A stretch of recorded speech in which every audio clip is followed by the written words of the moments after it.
Shit, this blunt about to go out.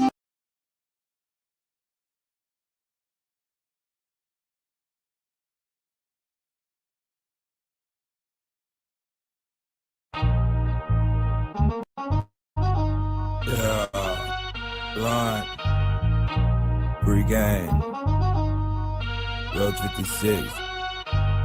This shit here sound like trouble. Sounds like trouble. Sounds like a real nigga been in the corner on y'all niggas. Watch me bend corners on these niggas. Diamond in the back, William Devon on them niggas. Gotta love that, UGK off in the spot dope. Keep a heater, I ain't going out like Pop Smoke. I got smoke, but the shit is kinda pricey, bro. It ain't nothing to a baller, I be way too dope. Ask my nigga, I be smoking for the hell of it. Hell, I'm starting to feel my lungs, I chill a bit. I pull up to the mall, hope they got some shit I like. New fit, new kicks, say what's going down tonight. Loose lips, sink shit, I don't fuck with that tight. Loose hips, big tits, say I like what I like. Big time of hood, rich cash money, that's that life. And I'm smooth when I move like cutting butter with a hot knife. I've been stalling on y'all niggas while y'all playing catch up. I influence all y'all niggas, go ahead and fess up. Watch me bend corners on these niggas, man. Watch me blow money on these niggas, man. You want the finer things in life, but it's about the simple things. All gold on with a diamond pinky ring. Watch me bend corners on these niggas, man.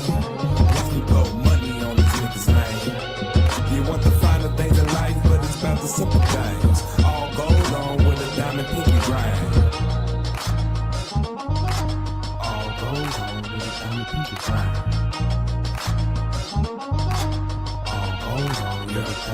Watch me blow money on these niggas, man. Just to keep them in their feelings by their pocket change. I gotta thank my ancestor for the diamond ring. I gotta thank my neighborhood cause we are not the same. Niggas holler gang gang, but ain't no gangs no more. Niggas hustling for pride, ain't no love no more. Ain't no love in the heart of the city. That's why I'm always looking tough, but my women be pretty. Feeling bad for broke niggas, so I send them my pity. But I don't fuck with them niggas, attitude be too shitty. I ain't Mr. Popular, but I'm known in the city. Bad boys around this bitch, Mike Lowry. Hell no, not P. Diddy. I'm a king around this bitch, so my money's grand rising. They talking down on point, well shit, that's not surprising. I'm a Scorpio in this bitch, damn right. I'm conniving, doing more than coming up. Real talk, I'm watch me bend corners on these niggas, man. Watch me blow money on these niggas, man. You want the finer things in life, but it's not the simple things. All gold on with a diamond pinky. Watch me bend corners on these niggas, man. Watch me blow money on these niggas, man. You want the finer things in life, but it's about the simple things. All gold on with a diamond pinky. Watch me bend corners on these niggas, man. Watch me blow money on these niggas, man.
Oh, my frat brother, what's happening?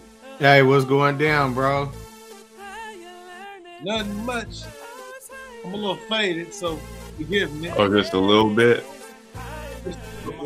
Just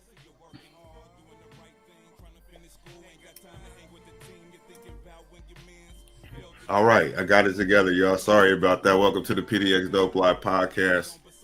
Here we are. I got my man Marcus So in the building, my man Scooty, Ivory Scooty Mays in the building. What's happening with y'all? Man, these Fridays be coming fast to the motherfucker. Yeah, they do. Forgot to get introductions and applaud for everybody. Go ahead. But fuck that. That intro was weak though. I don't know what was going on. I don't care about that bullshit. Say what? Let me ask y'all a question. Do y'all think black masculinity is being attacked in America? I would say yes. I'll say yes. I agree. What about you?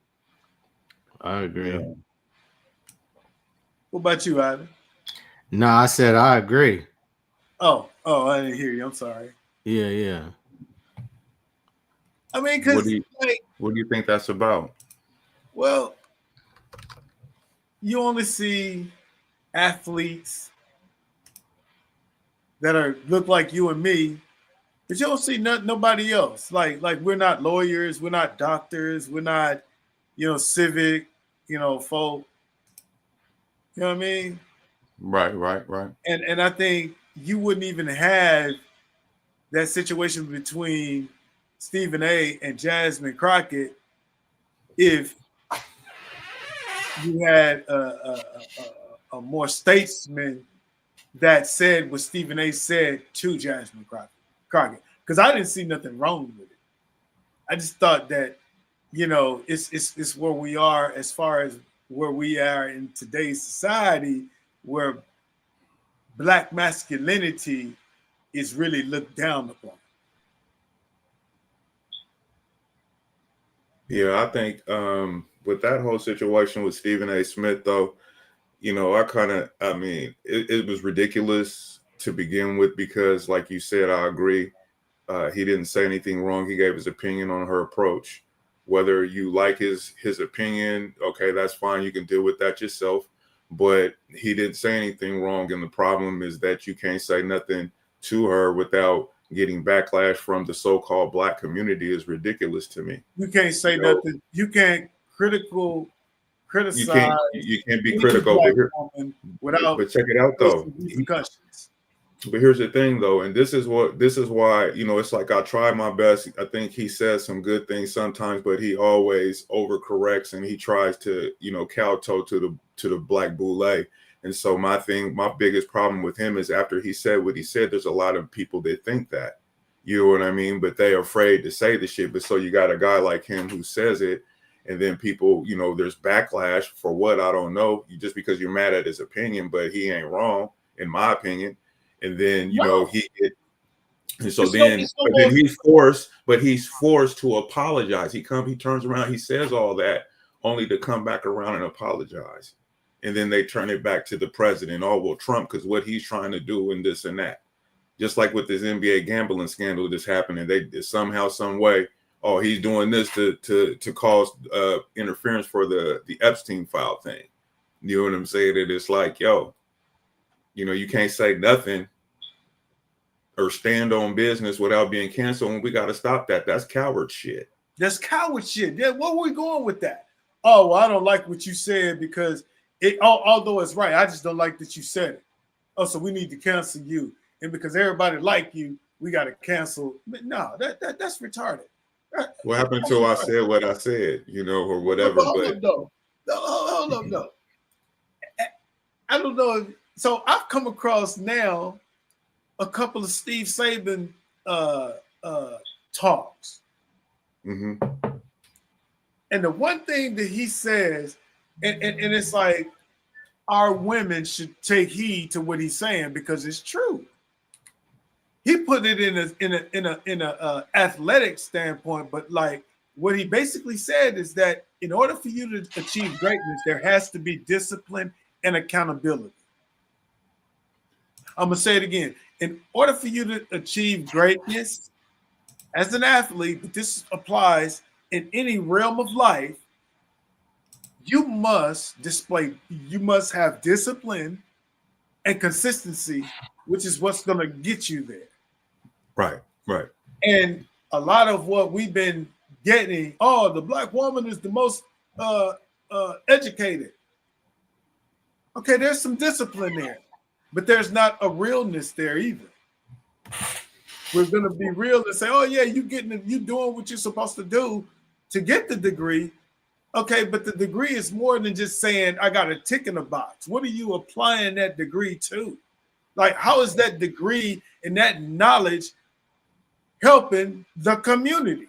Well, my thing, so here's the thing though, bro. I mean, it's like we can get lost in that conversation because I agree with you. I don't want to fuck your degree, bitch. I don't care about your goddamn accomplishments. You know what I'm saying? So let's just start there. You know what I'm saying? Congratulations if that's what you choose to do. The problem is that the family construct is no longer a thing. And so those women don't apply if that's the case. You dig what I'm saying? So we can move right along and past that, to stay there. Because I like how you just, the family construct. What's important? It's very important. Or the family construct of us building family and community. I feel like, bro, I feel like that if we paid attention to that, I mean, even the women that want to go out and get degrees and do all these things is okay. But because every woman ain't college bound, just like every guy ain't college bound and want to do that. You know what I mean? So, but my thing is that if we focus on rebuilding that family thing, you know what I'm saying? Those who want to be and want to live that lifestyle, they're not being shitted on or feeling like, they're wrong for choosing to be married and having a family, versus all being this whole independence thing that they've sold us all these years. You can do it on your own when you really need a family. You know what I'm saying? And so nobody trusts each other no more. We don't do things together no more. We don't build together no more. It's every person for themselves now. Mm-hmm. And especially but my frat brother, he married, and you and your wife building, ain't y'all? Yeah. I mean, we are, but I think what Ray is talking about more so is like groups of people building together. Is that what you're referring to, Ray? When you say that? Yeah, I'm just talking about the family, just getting with your people and building family, you being married and building versus worried about the people, the women or the men or whoever I'm worried my degrees, this and that. Oh, yeah. I get what you're saying. I'm saying like, I don't, that shouldn't even matter. I mean, really at the scope, they should be able to do those things, but it also shouldn't be frowned upon when people do those things. You know what I'm saying? In the family or they're in the church or something like that. But if y'all tapped into something, what makes it work, bro? I would say communication. I mean, we support, one another. Like I would say we sit and we like let's just say, for example, she has an idea about, what's going on about doing something at work, right? We'll talk about it. We might talk about it for 2 or 3 days. And then, I'll say whether I agree with it or not. And same with her, vice versa. You see what I'm saying? And then after the decision is made or whatever the case may be, we sit and we talk about it. Okay, so how'd that one situation go? How did, I would say we value each other's voice and opinion. Y'all don't? We do. We do. Oh, man, yeah. I'm on, man, my motherfucking machine. My bad. Yeah, no, we do. And y'all been married how long, bro? Man, there you go. You got me on the spot. So that's like 7 years. Dude, no, because bro, with what's going on out here right now with these gender wars, have you seen any of that shit? I have. So I mean, what you got to say about this as a married man for 11 years with a black woman has a lot of weight in what in that whole war, because it's my opinion, it shouldn't be a war. I don't think that it is war. I think that people are monetizing the idea of that, and that you have a small group of people who fit in that box, and it's on that type of time, and they're able to monetize that because it's definitely a threat to our dwindling family construct, as we talked about earlier. So you think it's part of the algorithm, and I'm just getting fed all of that shit. I get fed, bro. Listen, listen, Mark. I'm just like you, bro. I watch that stuff, 24/7, and I mean, or I did at a time, and I got to a point to where it's just like me as a man, I'm not ever dealing with the type of shit that they're talking about. You know what I'm saying? Like, so whatever a bad bitch is, or a bitch that they want the 3 6s, or whatever it is, I don't worry about none of that. I would never even talk to a motherfucker like that, let alone be with somebody that's like that. You see what I'm saying? So I don't even move in those groups. I mean, I could smell it 100 miles away, or I've been approached or dealt with women like that before, bro. And it's like, it never works. There's no way that I would accept any of that. You know what I'm saying? But guess what? There's women that are awesome. They're sweet. You know what I'm saying? They're in their feminine. They're confident. They got all these things. You know what I'm saying? They're out there, bro. I'm not, so all of that they selling us on social media when it comes to the red pill shit and, all of that. I'm like, yeah, man, I'm sorry for a nigga that got to deal with that, if that's the case. You know what I'm saying? But I would never. So it's like, as a man, you got control of you know what I'm saying, on how you move and do shit and what you're going to accept. So if you going out here complaining about these bitches, the ones that we talking about in the red pill sphere, then that's a problem. You shooting for the wrong motherfucking bitches. You shoot for them, ain't the ones for you. There's others out there. They're out there. Good women.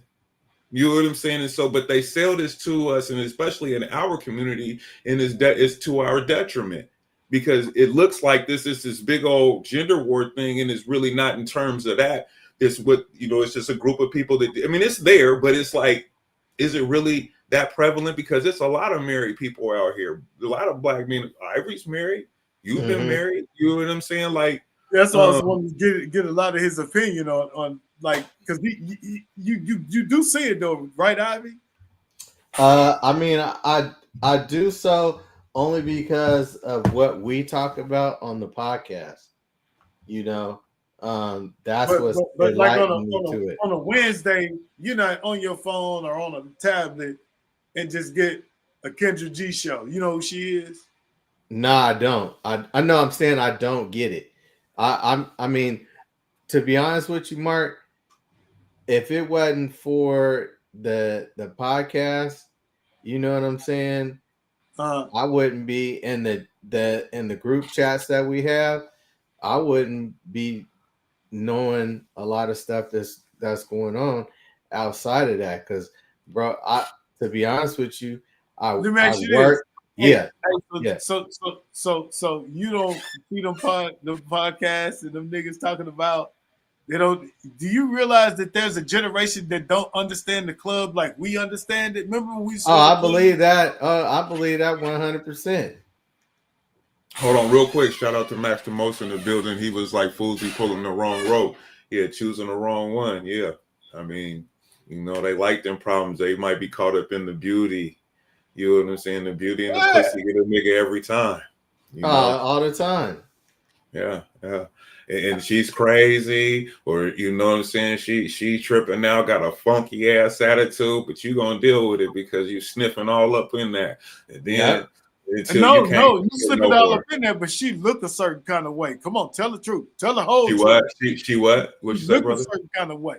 No, that's what I'm saying. That's you doing all that for the looks, but the beauty and the pussy get a nigga every time. But remember, but men go by what we see. You see that's what I'm saying. The beauty. Yeah, and but it might take us, a couple weeks, or longer to be like, oh yeah, they are smart. Hey, the words on this show. I would say this. I'll say this. If you holler at a woman off the street, right, or at the gym, you going by what you see, right? It ain't like you work with somebody or you in school or something, and you like, oh, okay, yeah, she taking, or they taking, this class or that class. You see what I'm saying? When you hollering at somebody off the street or at a club or at a get together, it's straight. Okay, her attributes are what I like, and so that precedes you to go holler at the person. Right. And women get mad. Like, okay, first of all, you know what you're doing when you wear that shit. What I'm supposed to see how smart you are with the outfit you got on? Like, come on now. And based on how we come at them, like if we come at them slick and smooth and respectful, oh yeah, then they're gonna talk to us, but we like, yeah, bitch, what's going on? Can I get to like you know what I mean? They're gonna be like, no, some brides might like that shit. Oh yeah, he thug. Yeah, he's like, yeah, bitch. That's the thing that most of us don't understand as men or boy, whatever, dude, just in the marketplace of dating, is that each woman is different and you got to approach them differently. Like, and if you get it wrong, it's okay. Move on. Yeah. You see what I'm saying? It's easier said than done, though, because I'm sure that everyone on this panel has been in a situation where they went for it from what they like, what they seen, and you got in and it was fun. And then shit got weird, but you still kept dealing with it. Got a little more weird, and you still dealt with it. You know what I'm saying? Until you couldn't deal with it no more. You know what I mean? But explain. Make sure you no. Box in the dealing with it. Hey, Pam, how you doing? Pam is in the building. What'd you say again? No. Deal with that. Dealing with it, because you deal with shit because why? You as a man, you want that box. That's it. No, that's what I'm saying. That's what I'm saying. That's the only reason. You did it and you're dealing with shit, you know what I'm saying, because of that. And then you wonder why you ain't happy. You got to be straight up. Hey, you doing all of that shit? Why? Nigga, because you want that box. That box is the only reason. Something that you like, man. Because I know in my youngin' days, oh, yeah, I dealt with a lot of bullshit because why? I was trying to get some box. So Max says, he says, when you holler at them on the streets, X's exterior content instead of interior content. Yeah, that's pretty much what I was saying. Because you can't, like I said, you just going by, like if you're attracted to a woman with an ass and you walking down the street and that woman got an ass, ooh, but if you're attracted to a woman with ass and she got a flat booty, like, no, I'm not gonna holler at you. He said, never mind. I don't give a fuck how smart you are. And her lid don't match. It says that's that's totally different ball game too. If it don't match up, yeah, it's a whole bunch to it though, man. It's like you gotta see, you gotta play it close. It's like a boxer, you're jabbing, you trying to probe, man, you trying to figure it out. Hey, but the older I get, I'd rather deal with them in the wild rather than online, because back in about 20 years ago when online, like around 2005, 6, when you still had to go out and interact with people. Well, online was the shit because you didn't have a lot of catfish. You still had catfishing going on then, but not as much as you got now. Now it's a flip of a coin. You finna get catfish. Whereas in person, you just got to know how to just go up and hey, baby, my name is Mark. What's up? You know what I'm saying? You got to know how to open the conversation up with a woman. And I think if men focus more on that rather than online, it'll be a lot better. Because online, you're going to get catfish, bro. You're going to get catfish. They use the filters. Well, fuck that. But the thing is what I've been hearing in the red pill world, that since you brought that up to start the show, is that a lot of women, are complaining about guys not approaching women. Yeah. And that's a thing, because a lot of women's just like, what the fuck? You know what I'm saying? Like I go out, my titties out, so, motherfucker won't say nothing to me. So Ray, where are you supposed to learn? Just like Mark said, where are you supposed to learn how to do that? You're supposed to learn from your parent, from your dad. Right, but what I'm saying is most if dudes people ain't got no daddy. Right, but what I'm saying though is if people don't go out to the clubs and shit no more, right? Now it's Instagram. Oh, let me go in her DM. Hey, what's up? Or like they learned that. Yeah, that's it. It's the lost art, man. You you out your element. You don't know how to holler at them because of the social media now. But here's the thing: not only that, though, but there's this thing like being rejected, or how it's like the whole thing what Mark brought up earlier about if you ain't this type of dude or whatever, the type of women that guys go for and that type of shit, and then being rejected and seeing that type of thing is big on the internet when we look at it and when we see those conversations and those surveys and live surveys when they're live interviews when they're interviewing people on the street. You know what I mean? It's like, or them skits where cat try to holler at the chick and she don't say nothing to him. She see he has a Bugatti or whatever. You know what I'm saying? And then now she would have talked to him. That kind of thing. Rejection. And a lot of guys. It's a whole generation that don't even understand that part of the game. And you don't want to they make you feel like you're a predator. Yeah, right. You say anything to a woman these days. In 2017, 2018, when Me Too came around, ladies, it's your fault too, because the Me Too movement told God, well, I'll go all the way back. I'll go back to Oregon State because I got a story. And it's a quick one. Okay, when I first got to Oregon State in 1991, our first meeting was with the DA. And she was a woman. And she told each and every one of us coming in at that time that if you are accused of rape, you're going to jail first, and then we're going to figure out if you did it or not. Now, when you fast forward that into the whole Me Too movement in 2018, bro, this is why guys don't approach women no more. Because I'd be damned if a bitch goes, oh, well, all I did was holler at you, but then it became so much more after that. Hey, you said that when you got there, the coaches had the DAs talk to y'all? Dog, we was in the middle of a scandal when I first got there in 91. Our first meeting in fall camp was with that lady. I don't remember her name, but I can still see her. Dark hair, white woman, long dress. And she said to us, if you, as a football player, are accused of rape, you're going to jail first, and then we're going to figure out if you did it or not. Max DeMo said bitches with Me Too and dudes all the time grabbing nuts, grabbing ass. It was doing that, and they try to flip it. So it goes both ways. Yeah. I mean, goddamn, if I grab a bitch ass.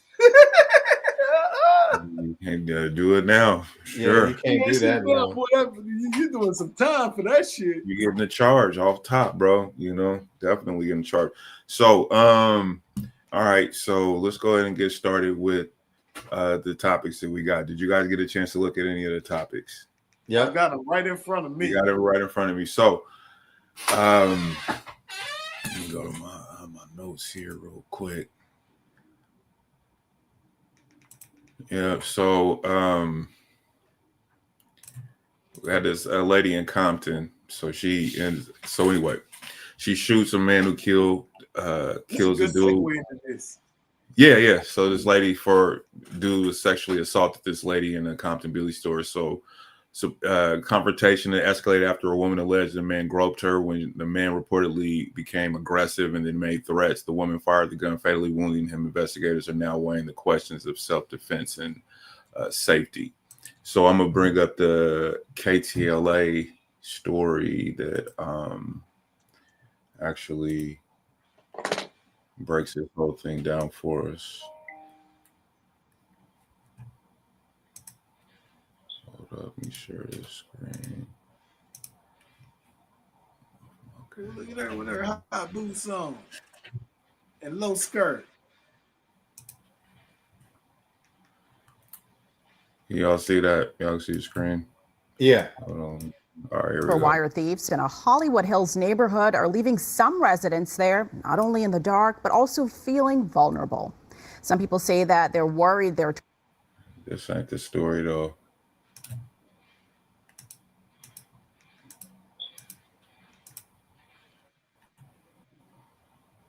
Hey, tripping. Let me get this shit together before I'll go further with this thing. It says, who grandma's screen door keep opening and closing? Oh, that's my chair, Max. Yeah, this shit be, yeah, that's my chair. I see that. He said, who's that? Yeah, that's me, man. I gotta keep it a buck with your fam. Yeah, man, my shit is squeaking like a motherfucker. I noticed that on we was doing the football show, and I was like, fuck. I was like, this shit sounds horrible. Sounds fucking horrible. Who All right, grandma's screen door skis open? That's funny as motherfucker. That's hilarious. I need some WD-40 on that shit. That shit work for everything. Well, I don't know. Oh, come on, shit.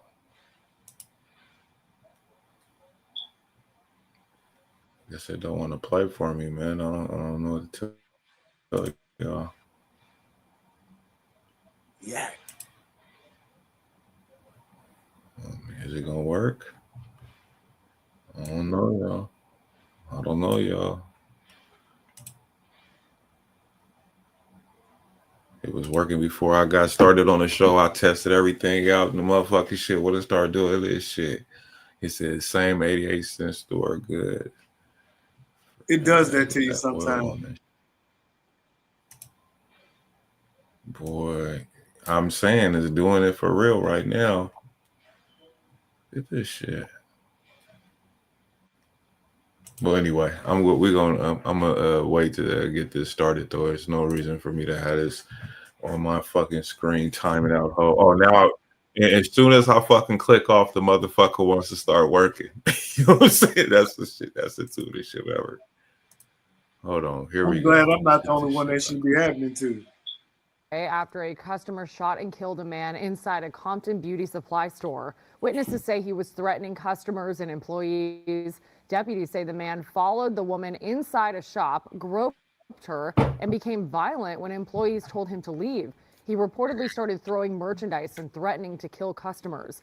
A second customer, fearing for everyone's safety, fired a warning shot before shooting the man when he turned toward her. Investigators are reviewing video and asking additional witnesses to come forward. No one has been arrested. Okay. Also, he ended up getting shot and killed. Oh yeah, he did. He did. So the groping happened. So what was the recap? What on? Because he went into Go ahead. No. You're talking about what happened, what led up to it, right? Yeah. Hold on, let me pull up the notes here. So it looks like the preliminary investigation. So the unidentified man followed the female customer into a beauty supply store and groped her, prompting employees at the establishment to demand he leave the premises. The male became increasingly verbally assaultive towards employees and customers. The release noted he started throwing and damaging merchandise in the store. The incident escalated rapidly, while the man was reportedly threatening to kill and harm customers and employees. Witnesses told investigators that they believed he was armed with a knife. A second customer in the store, fearing for the store employees, herself and the customers, retrieved a personal firearm and fired a warning at the male. Investigators said the male turned towards the customer, fearing she was going to be attacked. She fired a second shot, striking the male. Oh, this is going to be a little interesting, bro, because this sound kind of weird. She gonna get off because he followed her in the store and he groped that woman. And then when he started losing his mind, like your boy said, he either full of liquor or mental. Whatever the case, she gonna get self-defense. So here's my take on that. So, okay, he went into the store. Okay, he groped her. That's not okay. But that don't justify, those actions alone don't justify being shot at. Now, hold up. You forgot one part. After he groped her, they tried to kick him out. He started throwing shit. And throwing right. Acting a fool in the store don't establish being killed, right? Okay. If he had a weapon or used one of those things as a weapon, right? Then that's a different story. Now, in the class that I was taking, you can't say, okay, deadly force is when you feel like your life is being threatened, not the people around you. So, like, if we in a store and technically, if somebody, if a dude is hemming up somebody else, that, and I say, hey man, knock that off, and he said, man, this ain't got nothing to do with you. He right, it ain't got nothing to do with me. I didn't say what I had to say. Now I'm interjecting myself into a hostile situation. But if the knife or whatever wasn't directed towards me, nigga, I can't shoot nobody. And what's up with a warning shot? A couple of things. So Max said, hold on, Mark, real quick before you go. Max said, but she said she fired a warning shot in the air, and he turned at her, and then she was afraid for her life, and she shot him. She did say that. But here's the thing that we're missing in the whole, and that's what's being reported, is that they believed that he had a knife. They didn't. Did they see a knife? Is the question.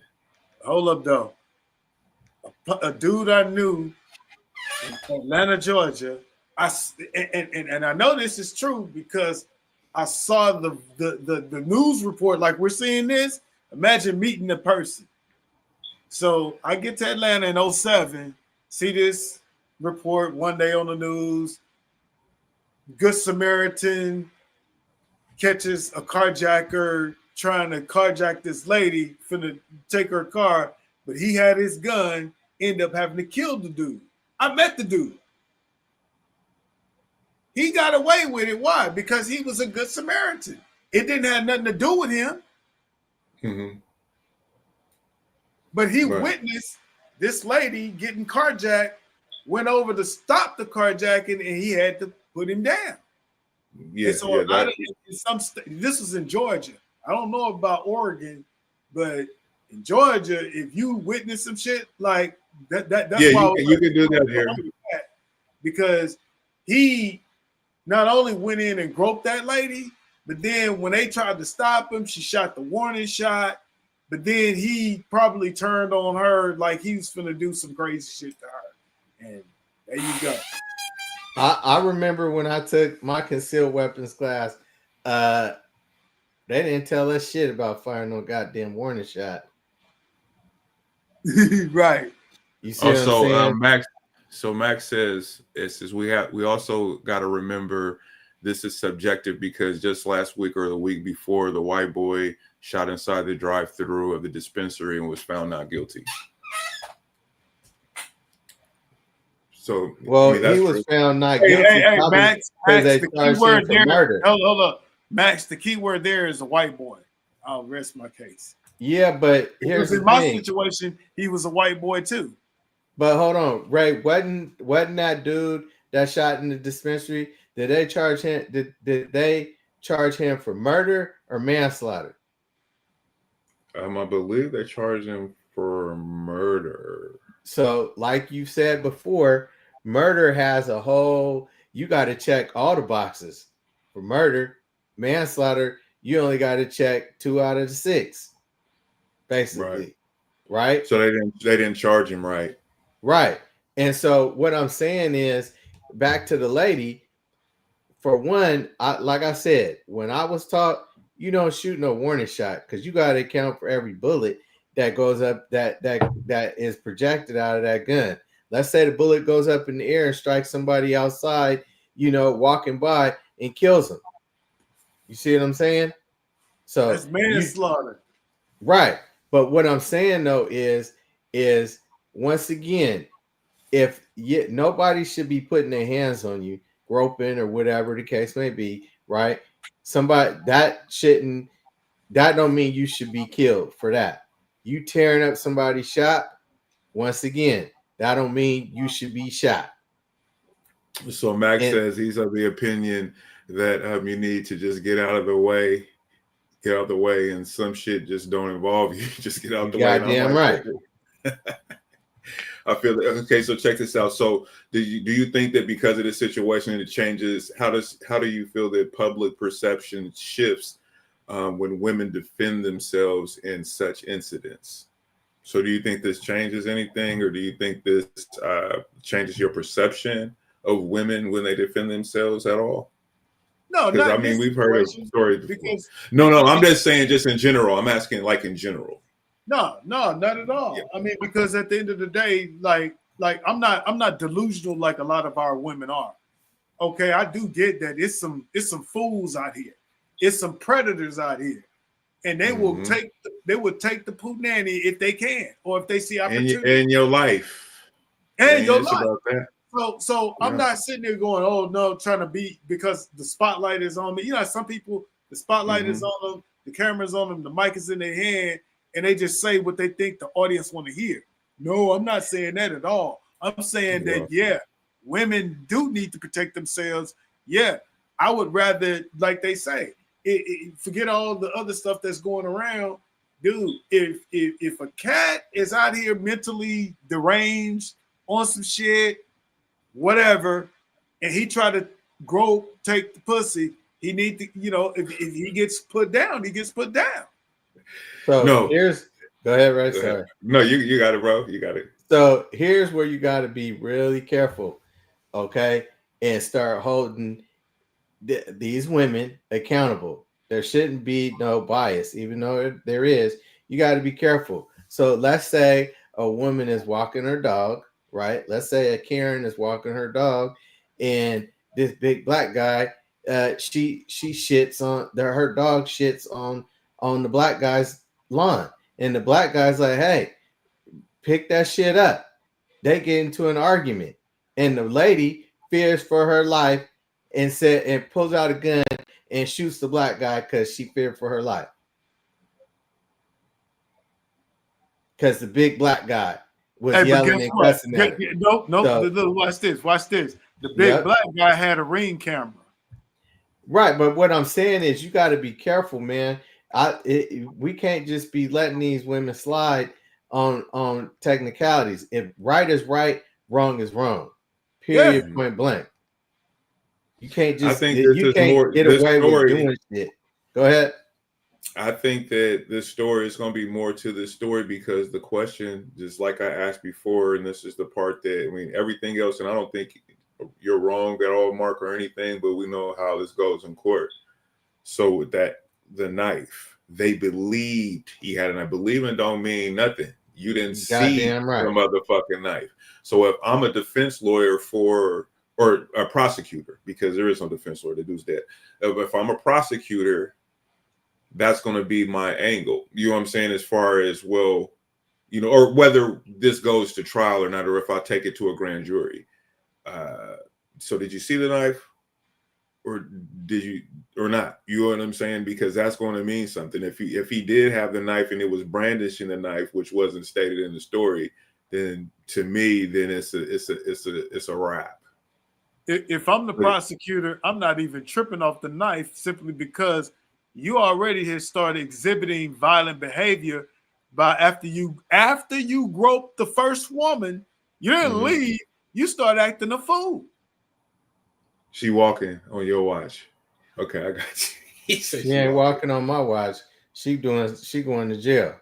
The only way that she walking on my watch is if that knife, if witnesses and everybody says that he had a knife and they seen the knife or something. Not that they believe, because believe is okay. Hold a word. on, y'all. Whoa. So they was in a beauty supply house.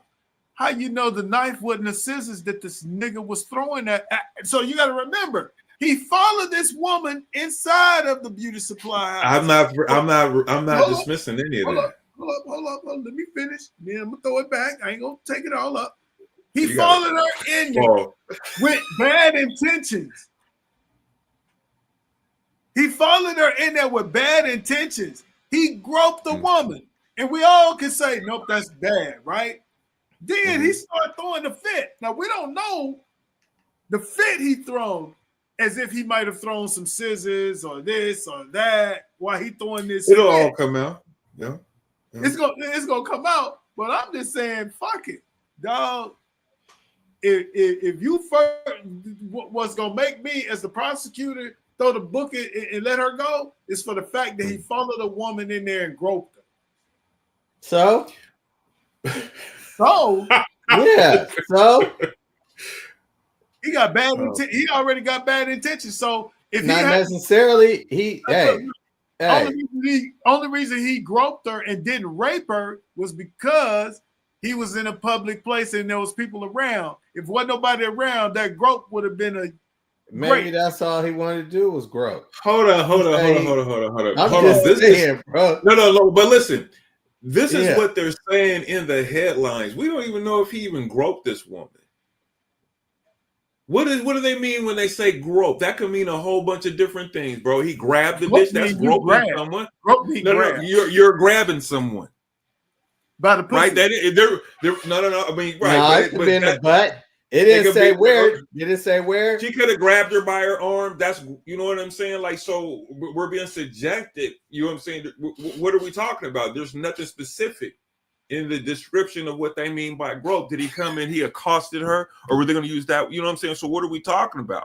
You know what I'm saying? What did he exactly do? Did he grab her titties? You know what I'm saying? Did he do the Trump? I mean, what are we talking about? There's nothing specific given in the information. You get shot. That still don't give nobody the permission to shoot and unalive somebody, in my opinion. If that was your wife, would you? Like I said, bro, we looking at it. So if a man went a crazy. No, look. Okay, check this out. Mark, you and your significant other is at a club. You know, everybody feeling it, this, that, and the other, and a dude in the club grab her butt. You gonna pull out a gun and shoot him? I'm not, but if somebody did, I ain't gonna be mad. You ain't gonna do it because you're gonna go to prison, bro. Right. And then somebody else gonna be groping her for real. Shit. I would be like, get that nigga ass, get his dead ass up out of here. I told him don't put his hands on my woman.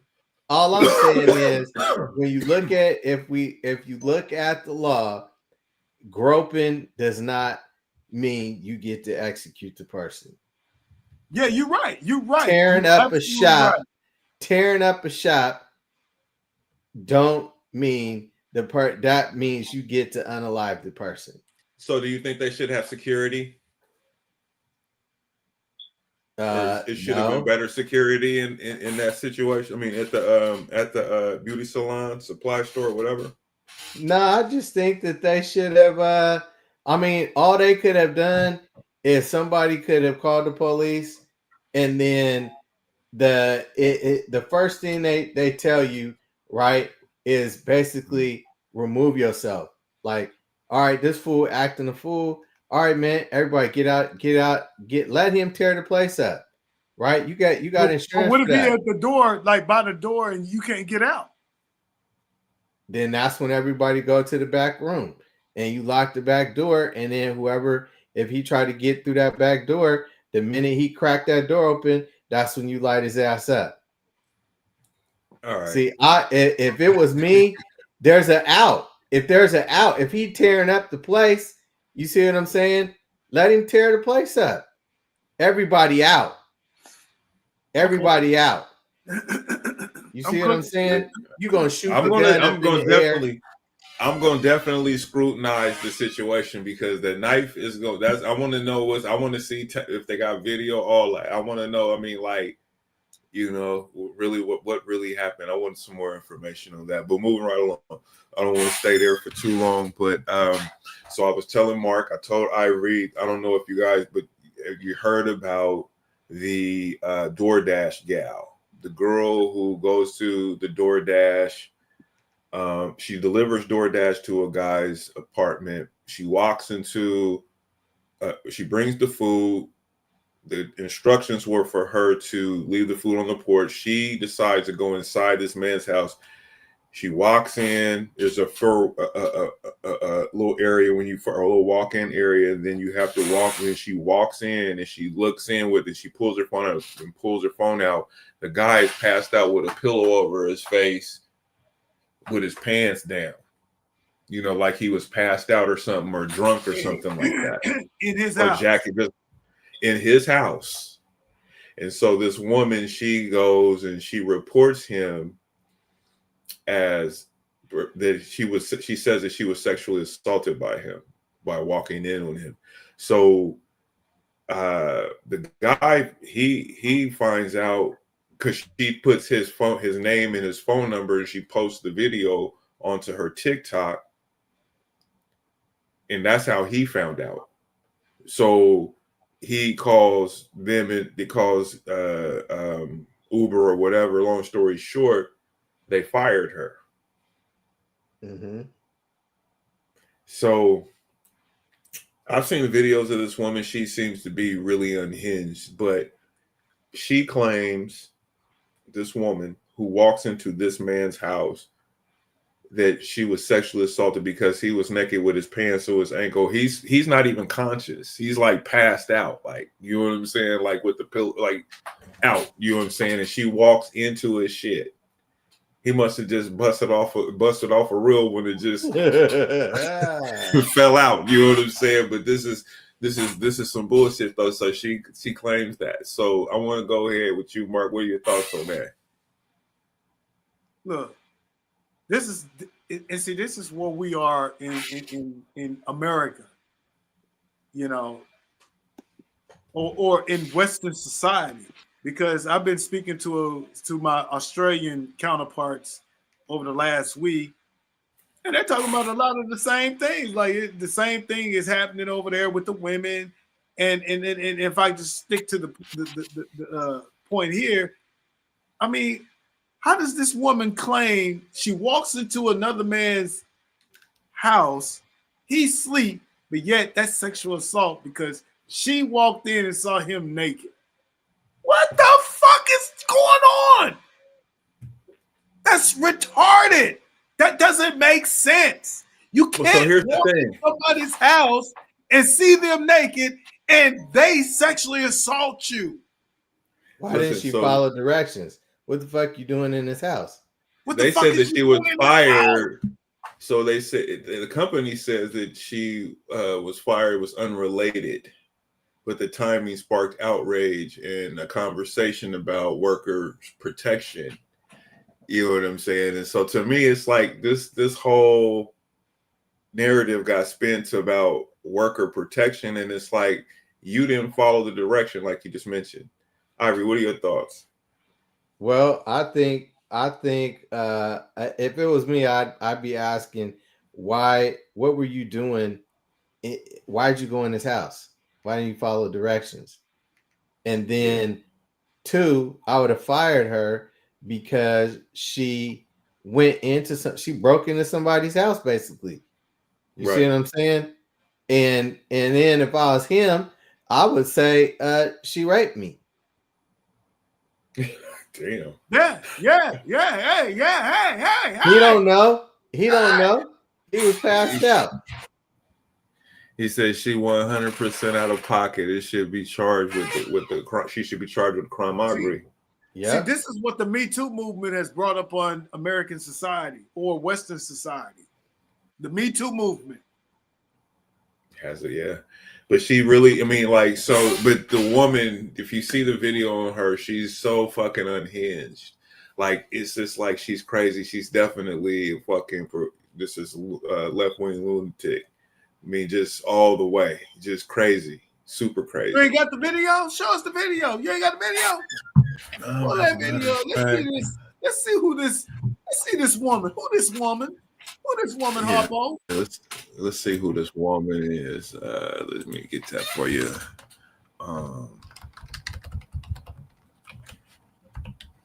The Blue Jays and Dodgers. So this is this video I'm finna share is from Abba and Preach. I'm going to claim what they say.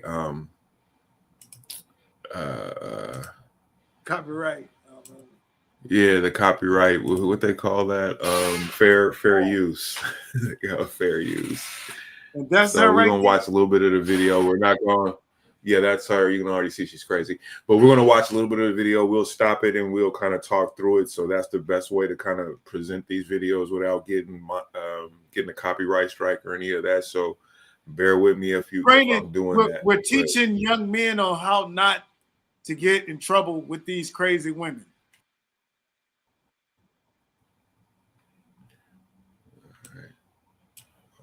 You crazy. Y'all can look in your eyes and tell you crazy. There you go. I was working. I was literally working. And they deactivated me. This is related. They just punished me for posting about my sexual assault while door dashing. They just fired me. And the police are doing nothing.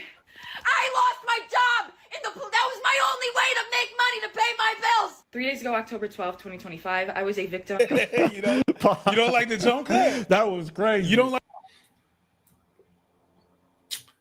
All right.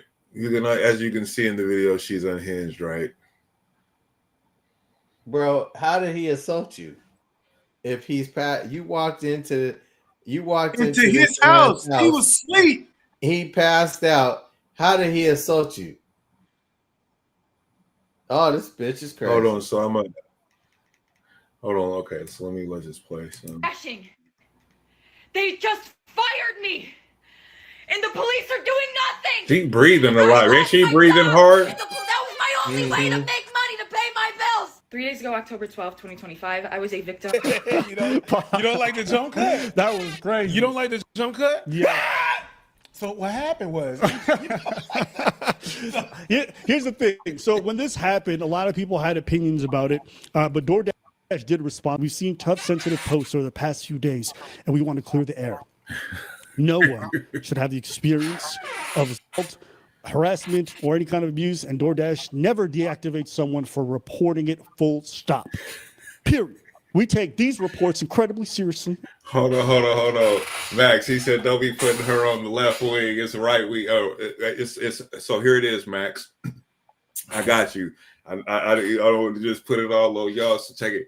It's left wing lunatics and right wing wackos. So if you want to throw it back, it's the right wing wacko. But here it goes. We want to play this again. And work closely with law enforcement to investigate and support those affected.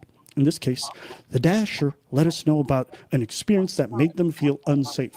That's exactly what we always want Dashers to do.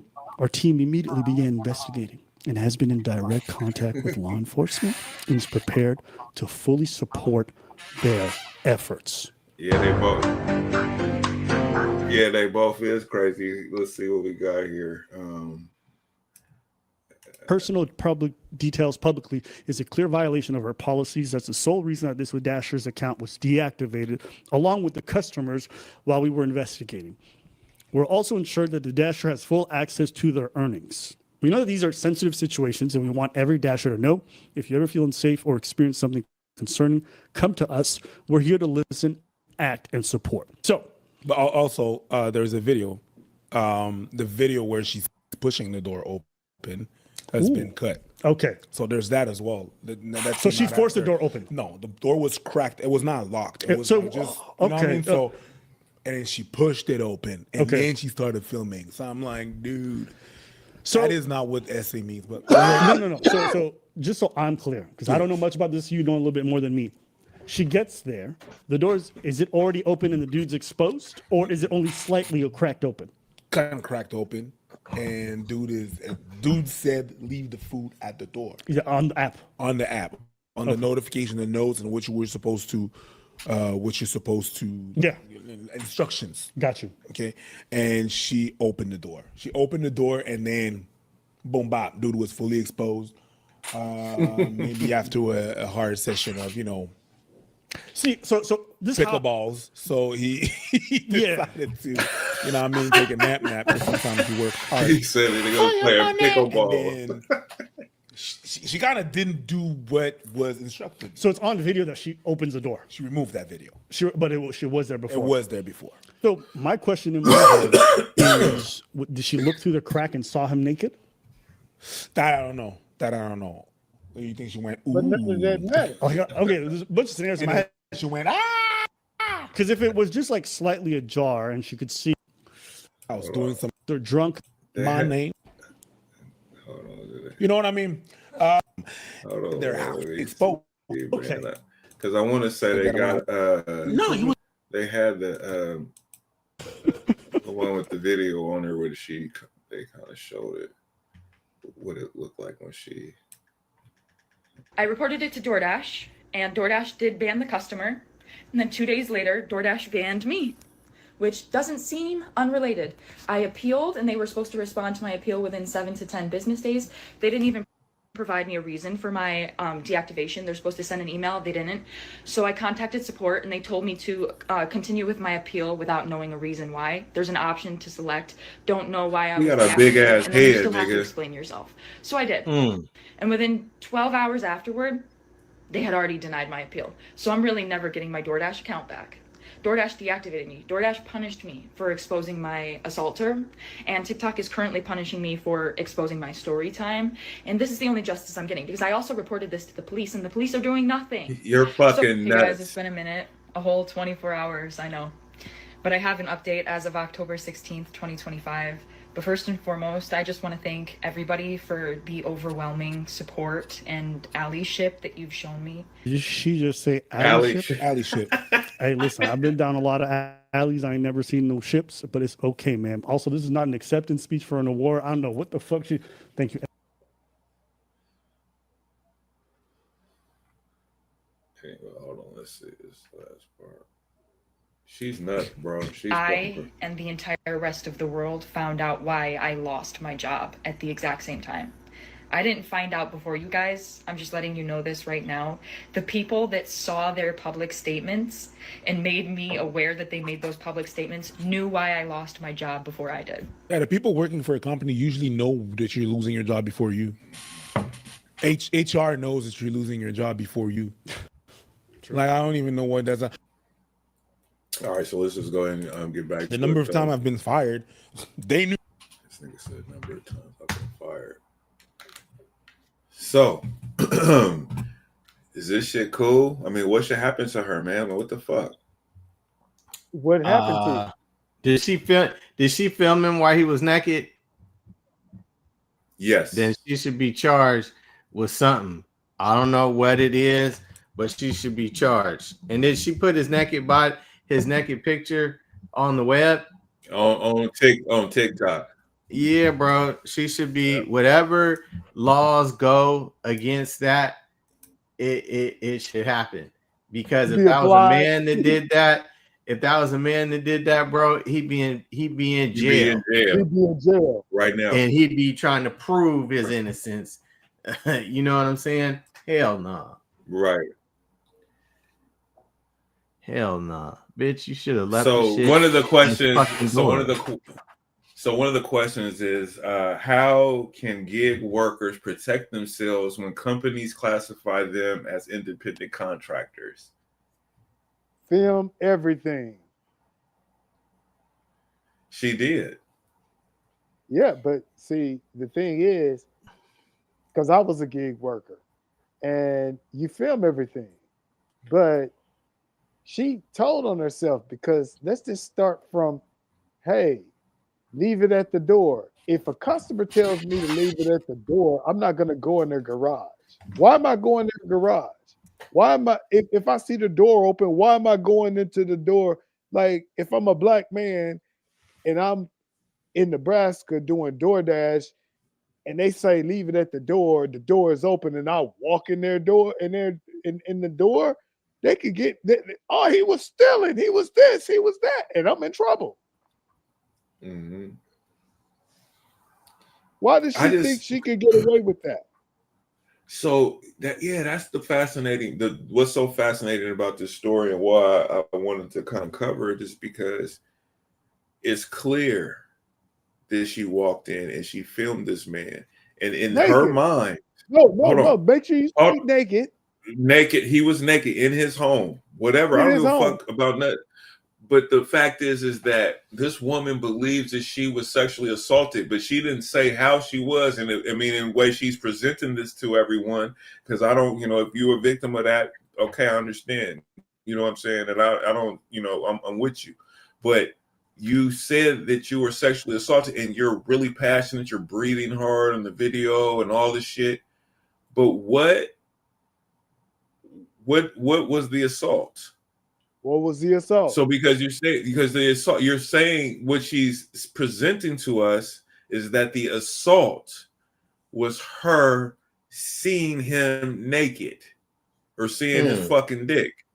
So this is what she's saying the assault is. Mind you, she had clear directions to leave the food at the door. She proceeds to walk in this man's house, and then she videotapes this man. She puts him on TikTok. Hold on. She don't just put him on TikTok. She puts him on TikTok, the visual of him naked, dick and balls hanging, and his name and his name and his address. Oh, on wow. her fucking TikTok page.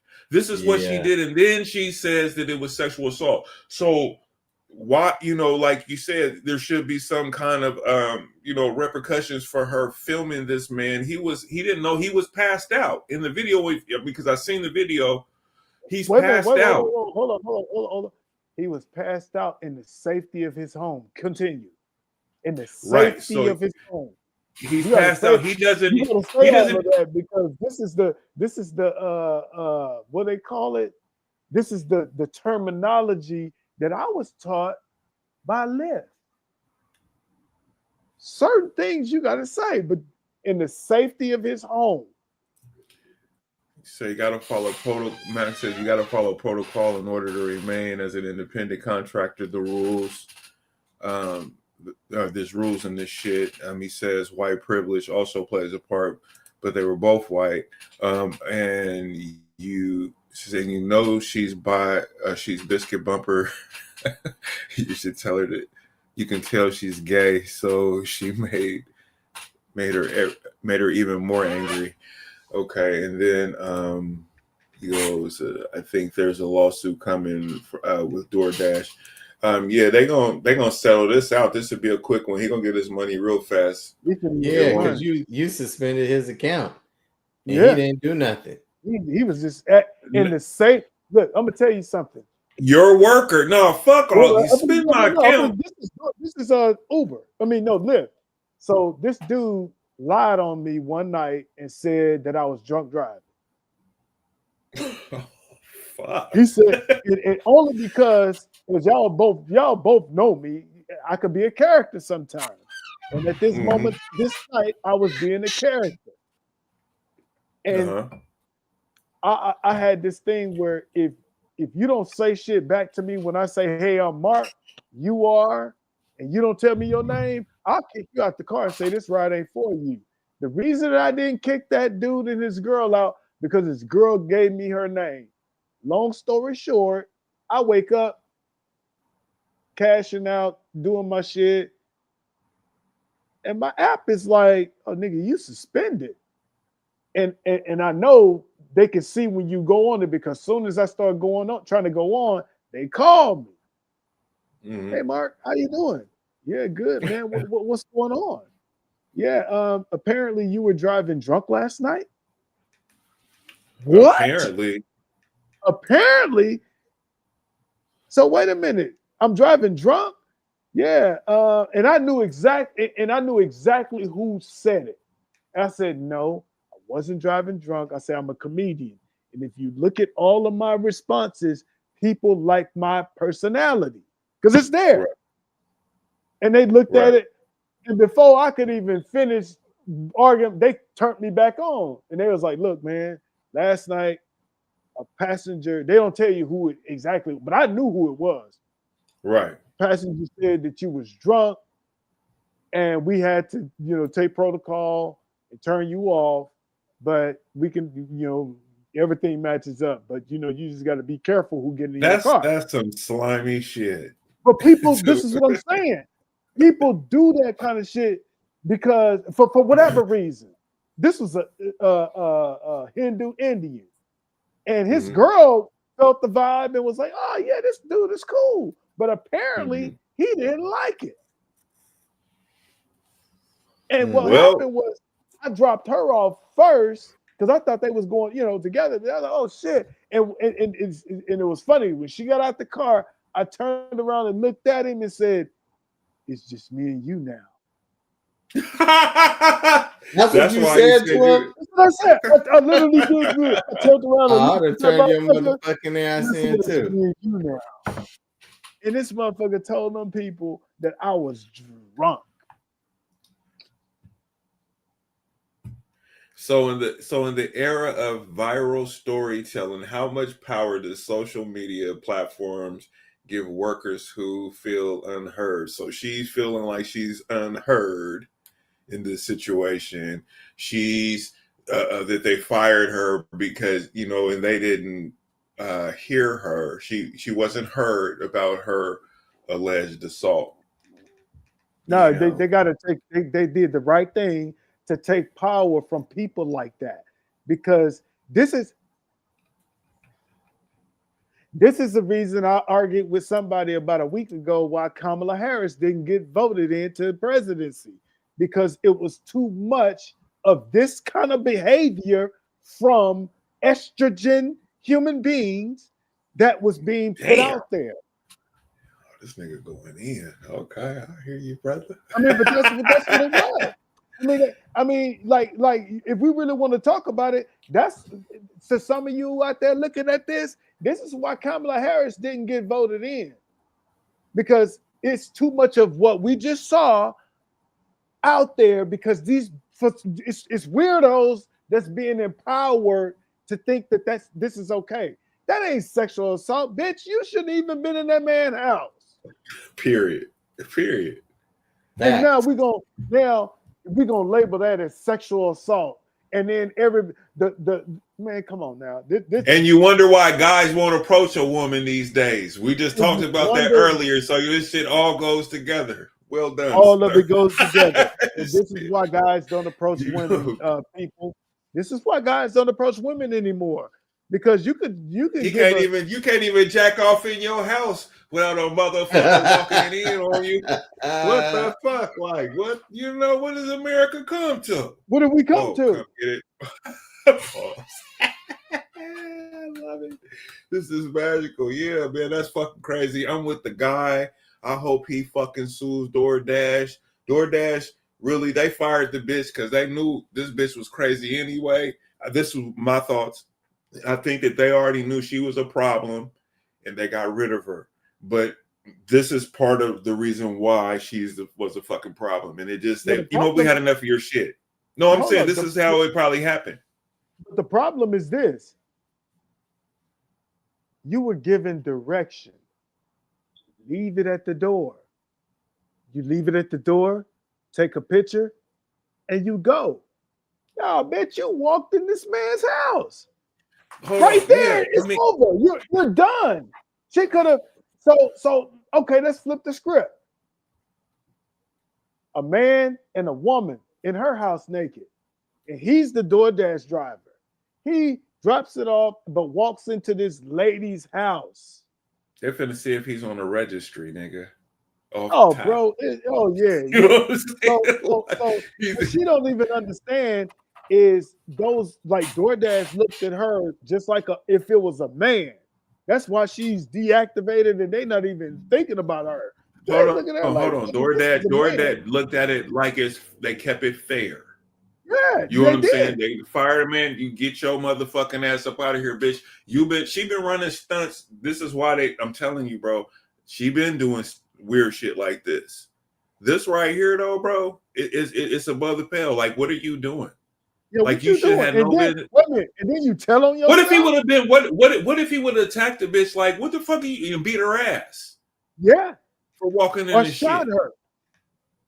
Ooh, that part. Yep. Now you fucking with a right winger, nigga. If it would have been one of them type of motherfucker, the bitch would have got her dome knocked off. She not even thinking about none of that. She didn't even process none of that. Yeah, All no, she that's what we processed- talking about, Max. Yeah, we put the beats on her for real though. All she processed is that she's a woman and saw a man naked, and her little feeble mind just went straight to the feminism victim narrative. Instead of thinking, wait a minute, bitch, you just walked into this man's house. He told you where to put that fucking food. You're in violation. And you're So about we're to done pay here. for this shit. So what you saw after you walked in this motherfucker's house don't even matter. And Max says, Don't is this even a stand matter. your ground situation since she entered his house? Now, it wouldn't be, I'll say like this. In Oregon, we don't have a stand your ground law, but it would be, I would beat your motherfucking ass for walking in my shit like that. And I promise you, I don't give a fuck. What are you doing in here? I was sitting, I might kick you in your ass and out the door. But look, she could be setting him up for Nug them to come and rob him. You don't know. So if he shot Ebony her, said that. or My bad. I thought it was Max. Hey, it's on Ebony her. asked that.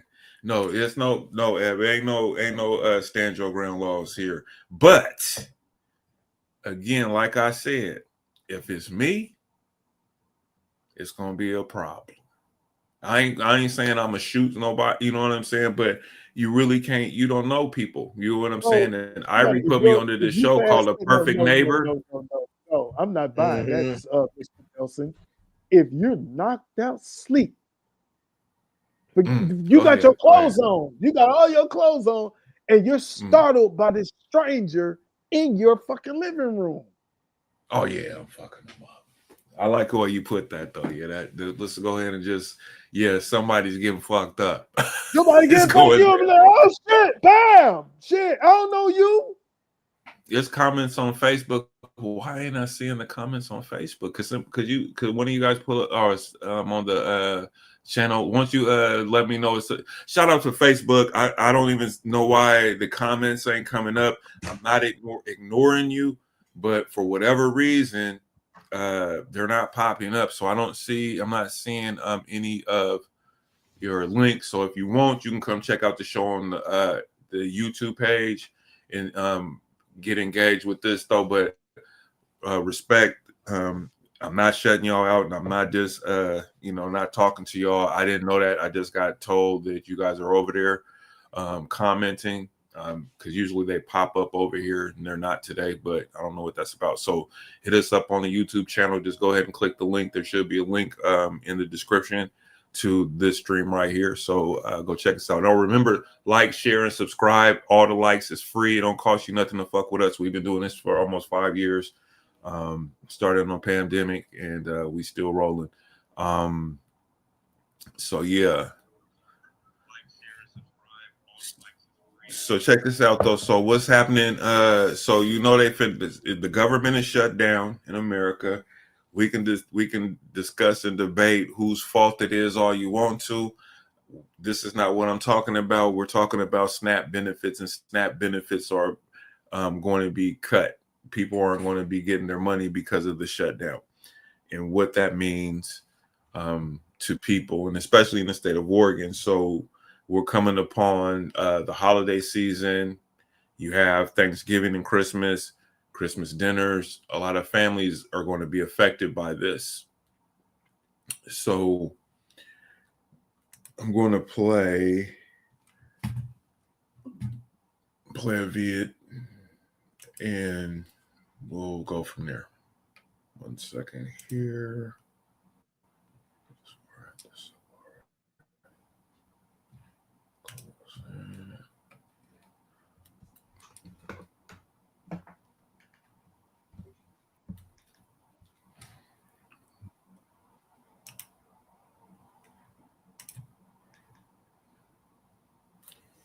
Oh, next time I'm gonna have to have my Facebook. Do you see anything on there, man?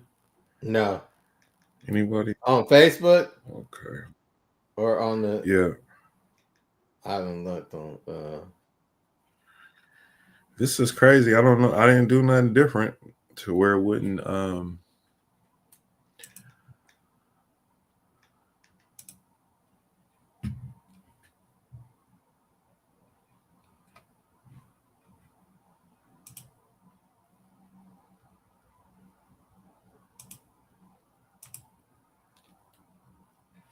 Hold on, man. Got the wrong shit up. Oh, it's multiple comments on here.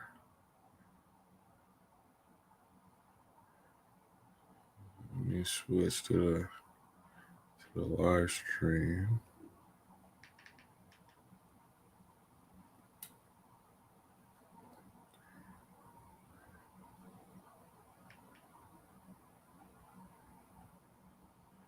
On the actual PDXDOPE page? Yeah, on the page, yeah. I still can't even, I'm still trying to get to the event. It's just giving me a picture. What the fuck, man?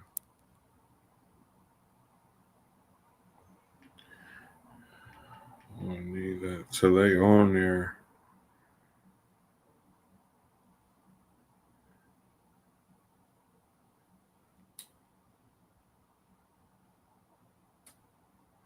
Well, I don't know. I don't see nothing. It's my, oh, there we go. All right, never mind. Live stream. All right, so let me go ahead and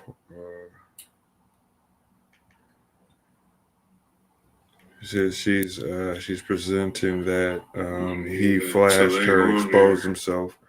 So that's what Shannon says over there. He said he should definitely be charged. Ebony says, what support are we talking about? This kind of shit, the type of caring behavior that's good for people in situations. This girl needs mental health care along with criminal charges if she's allowed to get away. She's presenting that he flashed her, exposed himself. So that's what I can't even mute this anyway. All right, shout out to y'all over there. So let me go ahead and share this real quick. SNAP benefits, y'all. Hold on. Let's see. So is this the right government? Oh, there you go.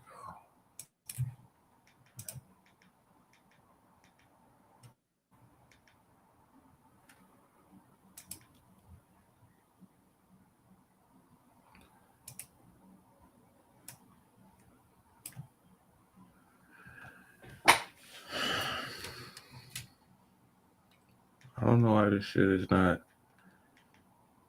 There's no sound.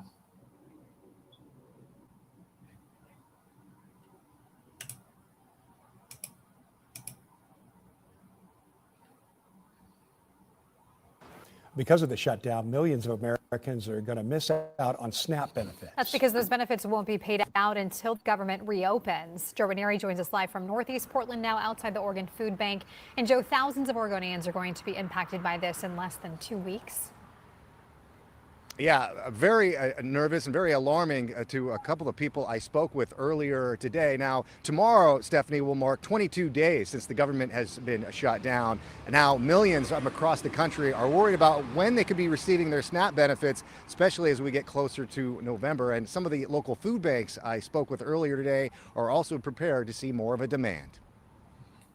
Just as quickly as shelves get stocked at the Sunshine Division. These are, the families we see. It's moms with kids, it's senior citizens on a fixed income, it's veterans, it's individuals with disabilities, people that can't work full time. The items are quickly taken off the shelves to get distributed to families in need. And starting next month, there'll be even more of a need. Unfortunately, this summer, we all of us heard that benefits likely are going to be reduced for a lot of Americans next year. What Kyle Camberg, the executive director of the Sunshine Division, wasn't prepared for was that nearly 800,000 Oregonians, about 500,000 with kids, won't be getting their benefits starting in November. When that amount of money ceases to exist for the community, we really don't know what those families are going to do other than they're going to turn to places like Sunshine Division. Sammy Teo, a public policy advocate with the Oregon Food Bank, said this: the federal government shutdown continues with no clear end in sight. The U.S. Department of Agriculture reports if the shutdown lasts past October 31st,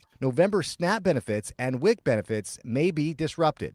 Teo went on to say that the Oregon Food Bank Services remains open to ensure food is available for everyone who needs it. Justina Russell is one of the thousands of Oregonians who is waiting to see what's going to happen next month. We got community here, the pantries, like you said, and then family members help out once in a while. The mom of soon-to-be 5 kids receives about $1,000 a month from SNAP, money that quickly disappears. Shockingly, yeah. Especially because the kids, they grow and they have to constantly eat or snack. Families and pantries are trying to figure out what to do. Family of 5 fucking kids, bro. We're not funded federally. We're not a state of Oregon funded charity.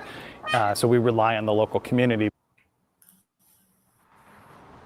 Now, I did speak with the executive director of the Sunshine Division, who told me they're kind of expecting that there was the potential of this government shutdown going back into the summer. And they extended their hours just a couple of weeks ago, and they plan on extending their hours over the next couple of weeks, and especially as we get into the holiday season, as demand will continue to be on the rise.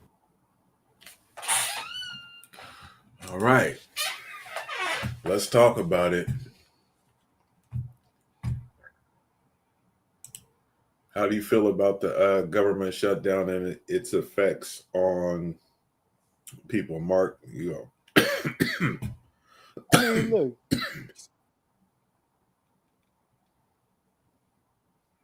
I think it's one of those things where I know everybody hate when I say I think we should tear this thing down and rebuild it. The government shutdown, as far as how it's going to affect the Black community, as far as taking away a lot of the benefits. I mean, to some, it may sound like I'm being harsh, but I think it's a necessity because the Black community needs to rebuild itself. And as long as those programs like SNAP, food stamps, and all of that are in place, that's prohibiting us from rebuilding our community.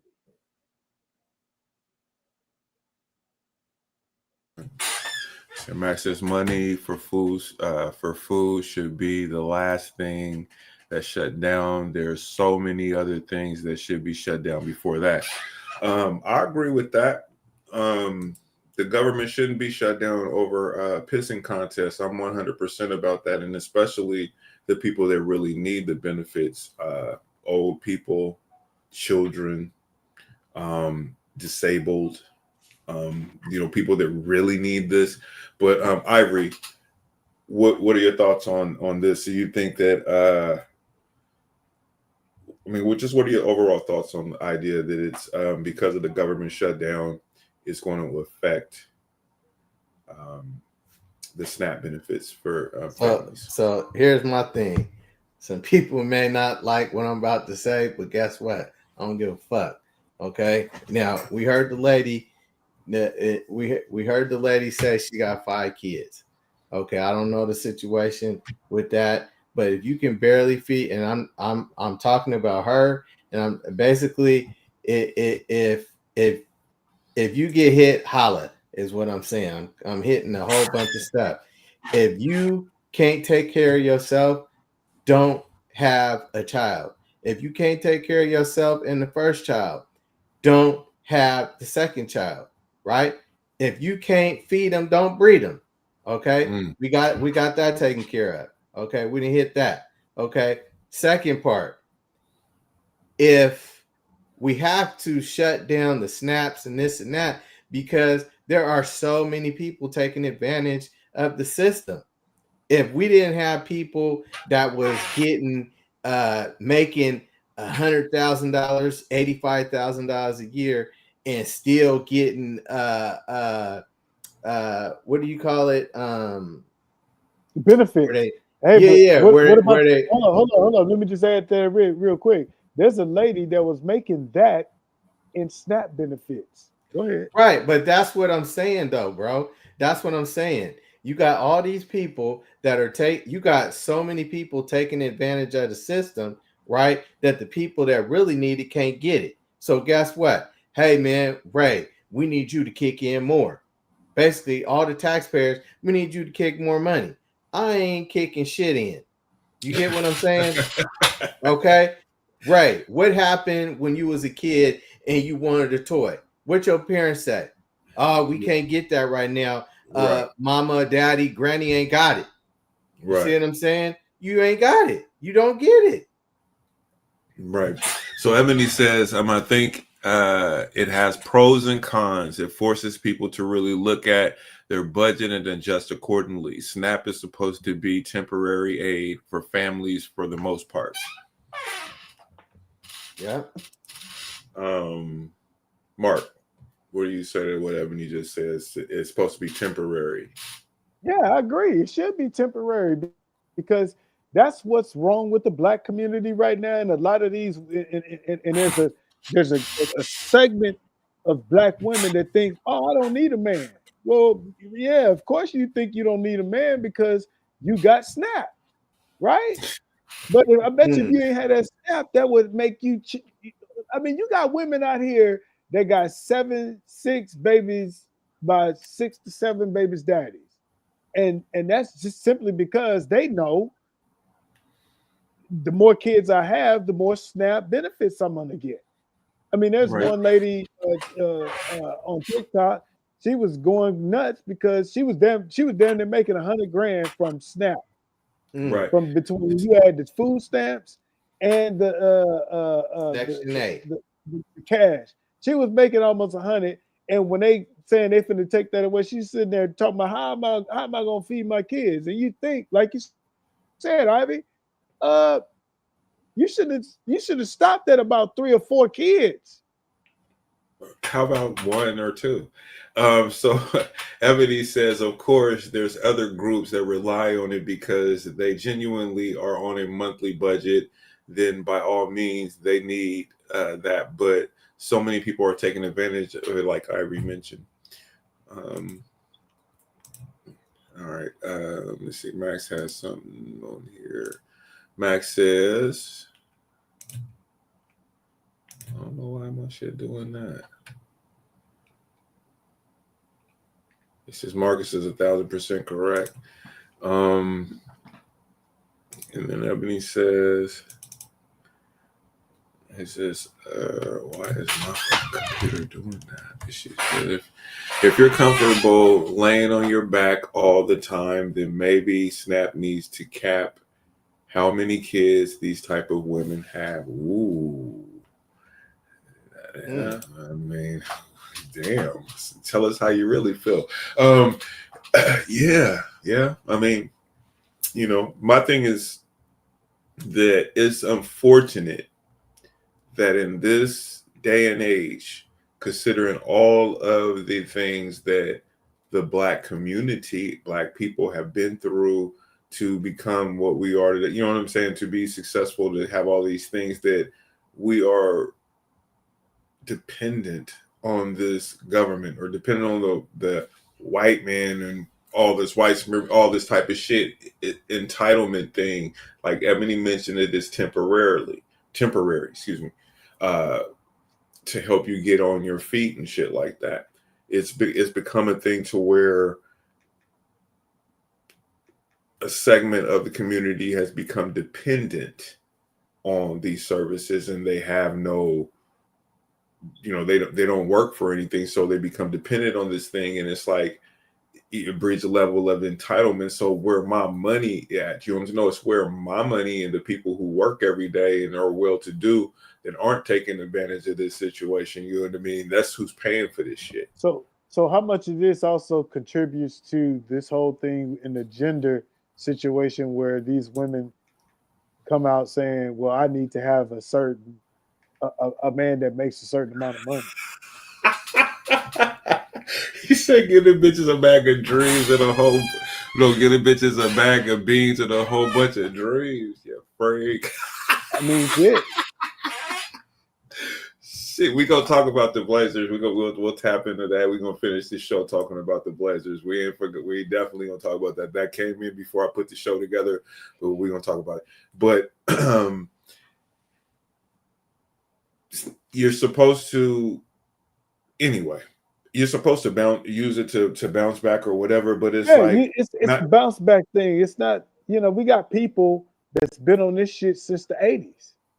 But we got people that has Section 8 handed wielded to them. Hey, we got veterans in this fucking country that's on the streets homeless and shit, and the VA can't even operate that shit right and keep them off the streets. I mean, we send the money to illegals. We can go into a whole thing, you know what I'm saying? But when it comes to how much did we just send to Israel? I mean, Jesus, you know what I'm saying? Like for real, what he say? 139, 119. What is that? Did I miss something? Oh, the Blazers, they won. Oh, the Blazers got the win, 139, 119. That's what he got. I'm a little slow. Forgive me. Tax code. Yeah, I was like tax code. Yeah, I was looking. I was like, yeah, no. It's unfortunate, but the biggest thing to me and what I see out of this situation that we've become so dependent on the government. I mean, we talk shit about being oppressed, but then the same segment of people was talking about this money that they got coming in. You know what I'm saying? Like, where my money at? Yeah, where my money at? Where my money at? If a female is on that time saying she needs a man that makes a certain amount of money, she first needs to look at her own situation and evaluate if she can even stand on her own 2 feet. I think that it's called adulting shit. We're making a big deal out of nothing. Go ahead. You're talking about regular, like conscious, real-minded women. But there's a segment that's delusional. They're very delusional. They're always talking about, they start off by telling either what a man needs to bring to the table as far as money-wise, and it's like, bitch, that sounds like prostitution. Because $40, they said $40, ain't that what it's costing now? Yeah, and then at the same time, you got them on TikTok talking about, well, they can't take this money away, this welfare away, these snaps away because I got too many kids to feed. It's like, bitch, who told you to have all them kids? But here's the thing. Here's the thing, though. All this that we're talking about tonight, the only reason why they're not getting them is because the government is closed down. Yeah. But it speaks to a bigger issue when the government is back up and running for these same people who collect these benefits. It kind of puts the spotlight on the conversation of, so how long do you get to have access to these funds? Should it be all the time? I mean, should us as a collective, the community, the American people have to be, hamstrung to paying for people who want to take advantage of a system that really should be benefiting our elders, people when they get older and stuff like that, and disabled people and really children. It sounds good and noble, Olin Nelson, but no. These people believe that they're entitled to that. They done had 7 kids now, and they can't take that. They can't undo that. So hey, government, y'all step up and keep giving me that money. Yeah, no, it needs sweeping reform. And like one of my things is, it's like my idea for fixing this situation is basically like this. You use that whole program and those funds. It's like, okay, you go into a 4-year program like high school or college, and you take parenting classes, finance classes, whatever else. You know what I'm saying? No. But this is what you do. You're putting people in position to where they're learning those key things that they need to know, and civics. So people can really, because they took civics out of school, and so people are so fucking caught up in the narrative of politics and not real politics. They don't read. They don't fucking do history. They don't even know who the fucking. Okay, you go ask the average American, who is your senator for your district? Nobody knows who the fuck that is. I'm gonna tell you the truth. I don't even know who the fuck that is here. But it's because people have. But the thing is that that's not the game. The game is Trump. The game is who you know what I'm saying? The name. The name. I'm actually agreeing with you. What I'm saying. No. I'm not pushing back in defiance. No. I got you. The senators who impacts Trump, because if you know who that senator is, if everybody knew who that senator was, they would be on their ass right now. Hey, because they ain't doing their goddamn job, bro. This is the problem with politics right now today. I don't give a fuck about no goddamn Donald Trump right now. What the fuck are you doing for your constituents? This is the question that needs to be asked by people. But every single day I turn on I stay on the news. I listen to everything. I read everything. And everything is about the fucking president. And then it's the Congress and it's, these senators who are doing all the talking. But it's like, I don't see you guys working. And people voted for you to work for them. Well, that's kind of what Stephen A. was pulling Jasmine Crockett code on. Hold on, Stephen A. don't get no love. Fuck what Stephen A. said. You can't say it and then unsay it. You can't put the genie. You can't put the shit back in the asshole. You know what I'm saying? You said what you said, and then he apologized. He apologized all of that, but he said it first, and that's what I'm saying. By him saying what he said initially, that should have woke a lot of people up to go, wait a minute, hold up. Because he mapped a lot of the shit out, but people get too caught up in the emotions of everything instead of looking at, if you constructively look at that, you go, okay, hold up, we need to talk to Jasmine. And we all get on the same page type thing. Instead of it being what it was. Oh, he's saying something, he said the truth. Oh, but he don't ever say that about Trump, so we're gonna denounce him. We're gonna or they don't like how he said it. Oh, they don't like how he said it. But shout out to Max. He says we're not getting failed by the president. We're getting failed by the Congress and the people who elect, who elect to keep checks and tabs on everything. Yeah, and that's why. Again, I go back to that's why the man. Because, dude, I like Jasmine Crockett. And I was following her. I'm following her. Oh, I see that whole thing with her and the DOJ or whatever, right? Yeah. And then it's like, oh, okay, all right, you doing your thing. But then when that whole thing with her and Stephen A. came out, I'm like, wait a minute, we tripping. We really are tripping because this dude didn't say nothing that should be in the media like it was. Put it back out. What he said? No, I already read that. I just read that. But you see what I'm saying? That should have been nothing more than okay, and keep it moving instead of it being something. Well, he shouldn't say that. I don't like the tone. It's like Kevin Samuels. None of them fucking women like what he was saying, but he was telling the truth, and it actually will benefit the community. The idea that a motherfucker can get canceled nowadays for having opinion that doesn't go with their opinion is ridiculous. That's just stupid to me. The fact that it became what it became because of Stephen A. said what he said, right, wrong, or indifferent, is fucking ridiculous. And this is the lunacy of people. It wasn't even that deep. No, you stop it, Olin. I say it's the lunacy of women or our black women in our community because you can't criticize none of them.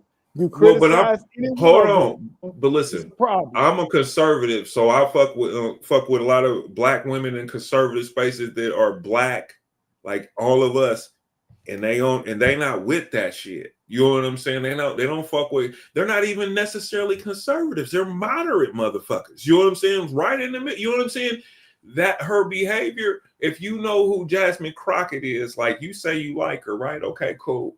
But if you know who she is and how she came into who she is and how she's portraying herself to be right now, it's fraudulent at best. And not only that, why do you like her? Give me an example. But, I'm not saying you have to do that now, but I'm saying no one ever does that. What is she doing? What is her claim to fame in legislation? The thing that I like, that shit. Hold on.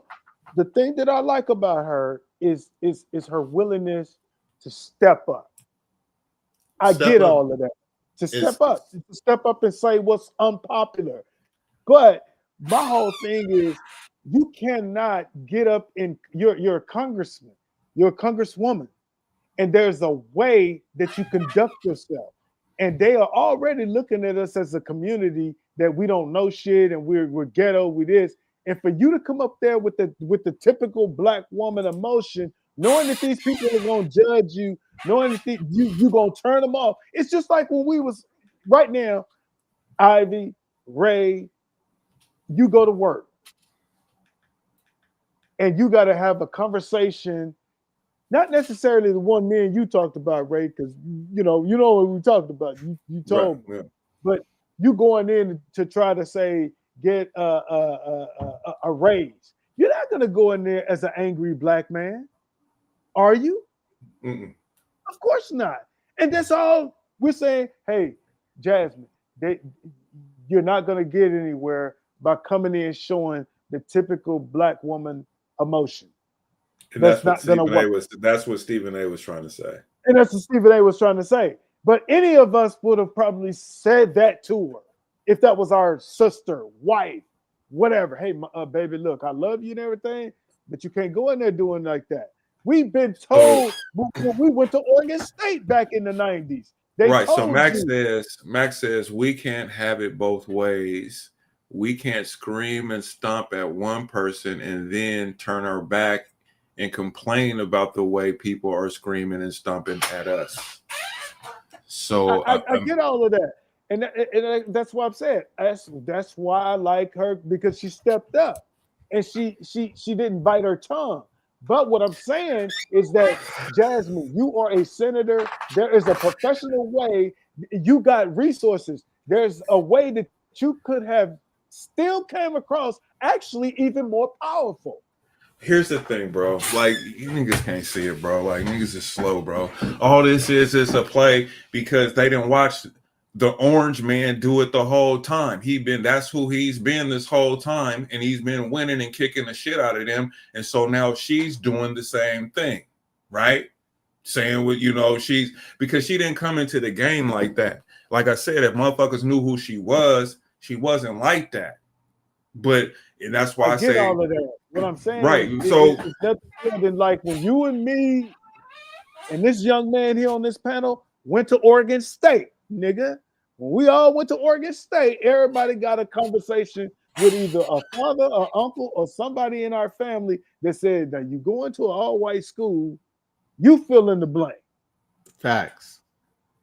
You can't go down there doing what you whoop-de-woo. There's a way that you got to conduct yourself. My people didn't tell me nothing about that. Even though they do what they do, we can't go over there doing what they do because I went to Grambling State University first, so I had that conversation about going there. My grandmother didn't want me to fucking go there. I think I was telling you about that. That's what I'm saying, bro. You had the conversation. Somebody in your family older had the conversation about what you're going to be embarking upon by going either to Grambling or to Oregon State. Yeah. I get it. It translates. It's the same thing. It's the same thing. And so the same thing with Jasmine Crockett. Stephen A said what he said, but all of a sudden it's a problem. Bitch, you had this conversation before you even got there. But because you got so far, you said, and it may be like what you said, Ray, because the orange man is doing it. We say, fuck it, we're gonna take the chains off and we just gonna go do it too. But that doesn't serve us. That doesn't serve us. That didn't serve her either. And that's all Stephen A was saying. And that's what I'm piggybacking that. Yeah. And that's all Stephen was saying, man. Like, listen, we ain't got to do all that. So Emily says the government has created a mentality of entitlement to these benefits. There are no practices in place that promotes a way out of being reliable on aid, particularly because it keeps people in the state, or it keeps them in bondage. Like I said, the biggest problem with this whole thing is the saddest part of it is that we have to be dependent on those services. I know that they're necessary, and I'm never going to say that, you know, my family members or shit. I mean, I've benefited, you know, from those things in my lifetime, so I'm not, you know, remiss of any of that. But at this point, you know, the people that, you know, there's many people that I know that don't have those benefits. You know, they work every day, and I'm not saying that, I'm not shitting on nobody who has to get benefits, but if you are abusing the system, if you are talking about you, what you talking about me for? No. You said if the you people that abusing are the system, abusing this. Got you. Say, My bad. yeah, we talking about you. Yeah. If you're abusing it, if you're not balanced, if you're not using this because it's, you know, this whole idea of entitlement, this whole idea of a victim or somebody owes you something. I see people. I mean, my friends all work. All y'all work. Hey, but hold up though. Got a job. There is an energy of entitlement in America right now. It's out of control. It's out of control. Say, bro, let me get Section 8 for 2 years and watch what happens. You know what I'm saying? Let me get Section 8, bro. I mean, come on now. Shit. I done paid enough for it. Shit. For 2 years, that means you ain't got to get up out your bed and go to work. Nah, I go to work, bro. I be investing that money. Shit. You don't have to though. Right. No, I'm going. But Yeah, I'm just saying go. I would, because it's in me to work, bro. I can't. No, what I'm except saying when is I retire. These people that got that, bro, they're not thinking about going to no goddamn work. They ain't never had. You got to think the people that got that, they done been on it for all of their adult life. Like I said, it needs to be a situation to where it's a 4 to 6 year program, and especially with young ladies and young men. And I think young men need to be implemented into this, but they should have access to benefits too. If you know what I'm saying. But that's the thing, men don't get these kind of benefits. No, I know they don't. No, I know they don't. But I'm saying look, that I can tell you, in California, you got 3 months. No, what I'm saying is to make it fair, and this promotes family. What I'm talking about.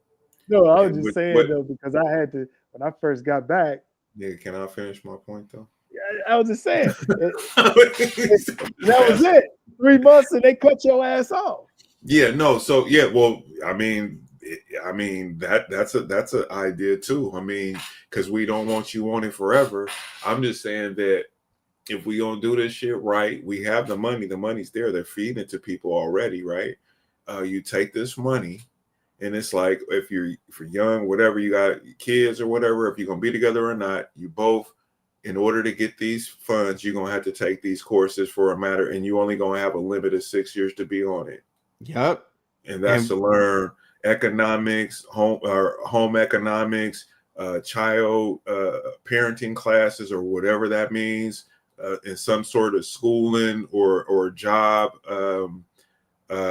Program to help you get prepared for work, resume building, trades, whatever, computer, phlebotomy, whatever it is that you're interested in. You pick a couple of things, and then you're going to this program of assistance, and you have to complete, you jump through these hoops in order to compete to get this money. And then once you're done, you will be prepared to go into to take care of yourself 100%, whatever your situation was. Yeah. You said you pick. Okay. Nah. No, you pick what? What I say you pick what? You said, you pick a couple things and No. I'm saying no. What I say when I say pick, I'm talking about when you create the system that is going to be pick kind of the curriculum. You would pick the curriculum of what they would need to do in order to be able to obtain and keep the benefits. And then once you off. You can, you know what I'm saying? Unless you're old or Social Security, whatever it is, you don't get benefits until you're old. You know what I mean? Because you're gonna be prepared to get a job and do those things. Yeah, and that's how you operate that system. You're able-bodied. I think that we have we're running low on dental hygienists, right? So you're gonna go to school to be a dental hygienist. You're gonna go to school to be in the trade, whatever trade that is, welding, carpenter, whatever the case. You goddamn right. And RNs, nurses, all that shit. That we're gonna choose that. That's what the fuck you gonna do. In 6 years, you're gonna be that's what you're gonna do. Right. And like you said, we're gonna slowly pull you off the tip. And then you done graduated. Right. Go out here and pay some of these taxes. Shit. Yeah, live your life. You motherfucker. But I mean, but there's a lot of people that want that kind of direction.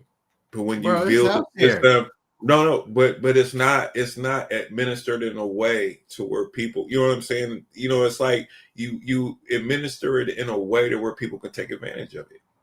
And so it's going to be counterproductive. So check this out. I was 37 when I got into when I changed my career.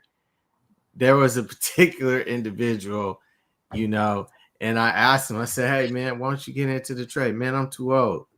I'm like, "What? So you too old to make this amount of money?" I said, "You tell me where you can go in this world, right? And get a $30 raise in 5 years.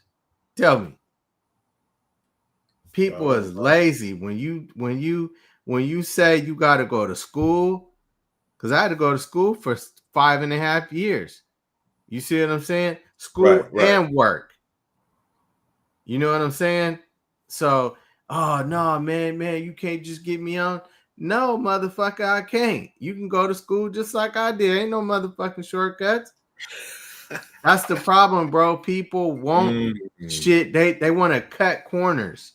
And when you cut corners, you don't appreciate shit. And you want it now. Bro, there's only been two people that have asked me how to get into the trade. Antoine's son and Andre's son. And that's it. And I've been doing this almost 15 years. Shit. Shit, my son finna be calling you too. You know, but the thing is though, like Ray, firefighters, you know, your dad was a fireman. Your dad know people that know people that know people. You see what I'm saying? These knucklehead kids, men or young men, young ladies, they lazy, bro. They want to be digital creators. Do that shit on the side. Get you a fucking career. Hey, listen, I am a content creator, so I'm gonna. Yeah, but what you do 40+ hours a week though? Hold on. Right, though. That's what I was gonna say. My job. I mean, yeah, it's deep. A lot of it has to do with the messenger, and what I'm seeing, even from fucking with, like I was telling you, Ray, my boys at single by choice. Yeah. They started inviting people up. And what I noticed is that the young generation, they think they know better than us. Yeah. I'm telling you, dude, they look at us and they go, yeah.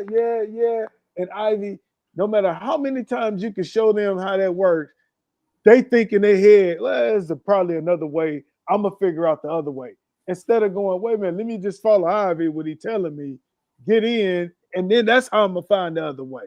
They think that it's going to be some other magical way that, because I was looking with these guys, they're behind us, and they had some guys on there that were our age, but they were old. I mean, they just seemed more old school, and the conversation went to Christianity, and I just noticed how the young bucks wasn't trying to hear nothing that the old heads was telling them. And the old heads was telling them some real shit. But they couldn't hear it. They couldn't hear it. It was like, well, but you know what, Mark? You know what's interesting? But here's the thing, man. But it's always been like that. No, it ain't. Because I'm gonna tell you this. I wasn't like that ever. No, you weren't. Hold on. going all the way back to Oregon State, bro. And this goes back to probably having a father. Because one of the things my dad instilled in me is you always want to listen to the older folks because they've been there before you.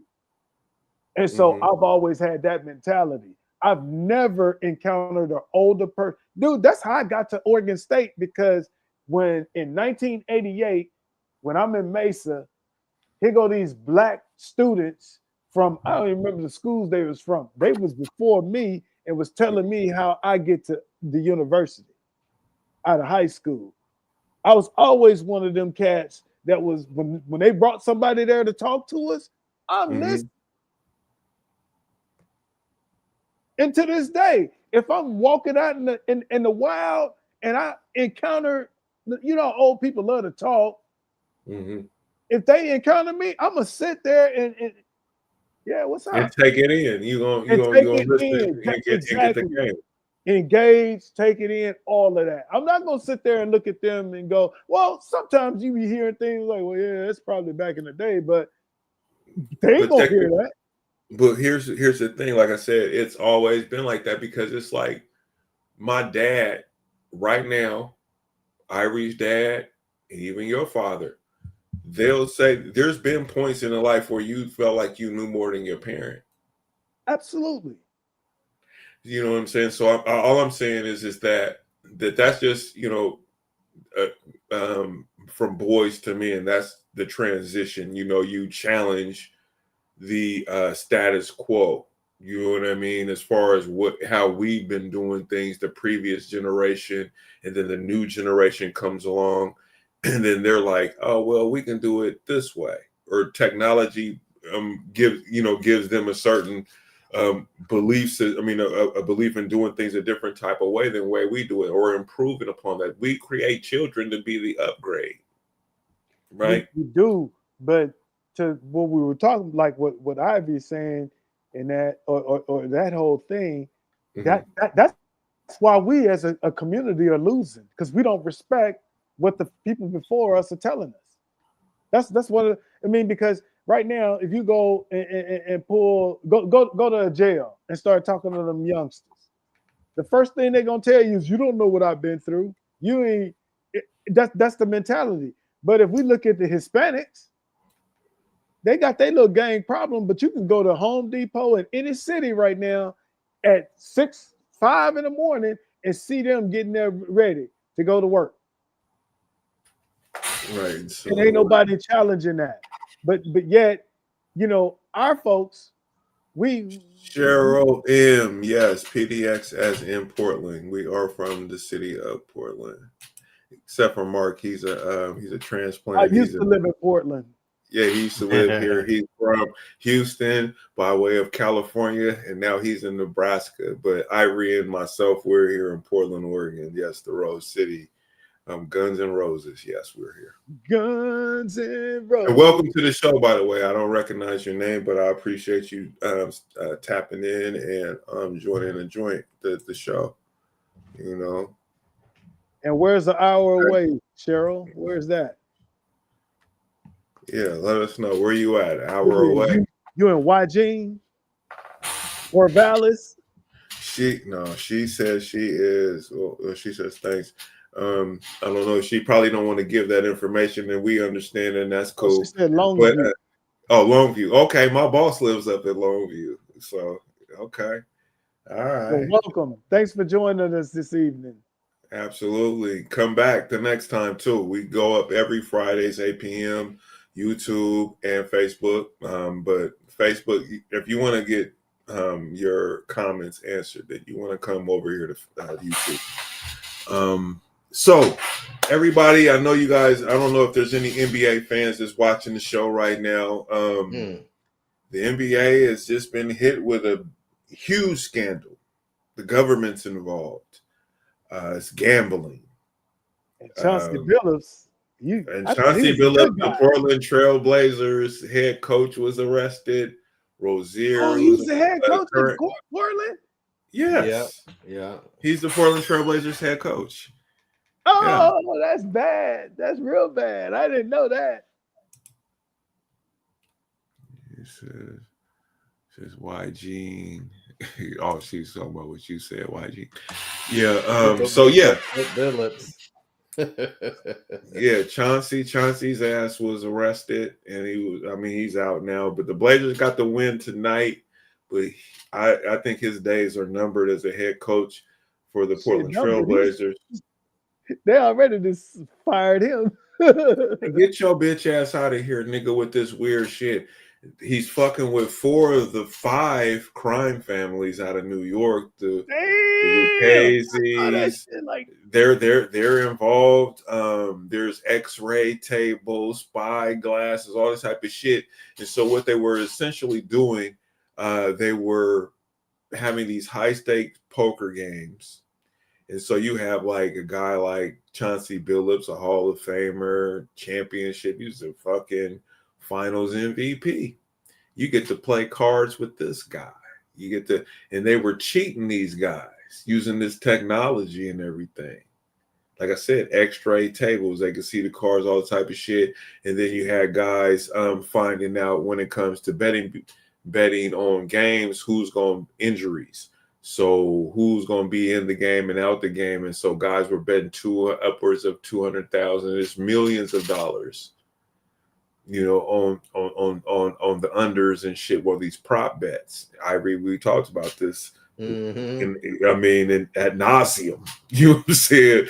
And so, and we had a conversation, and then I started getting on my shit, and I started sending you all that shit, But the NBA right now, the product of the NBA is in the toilet right now, and they just signed a huge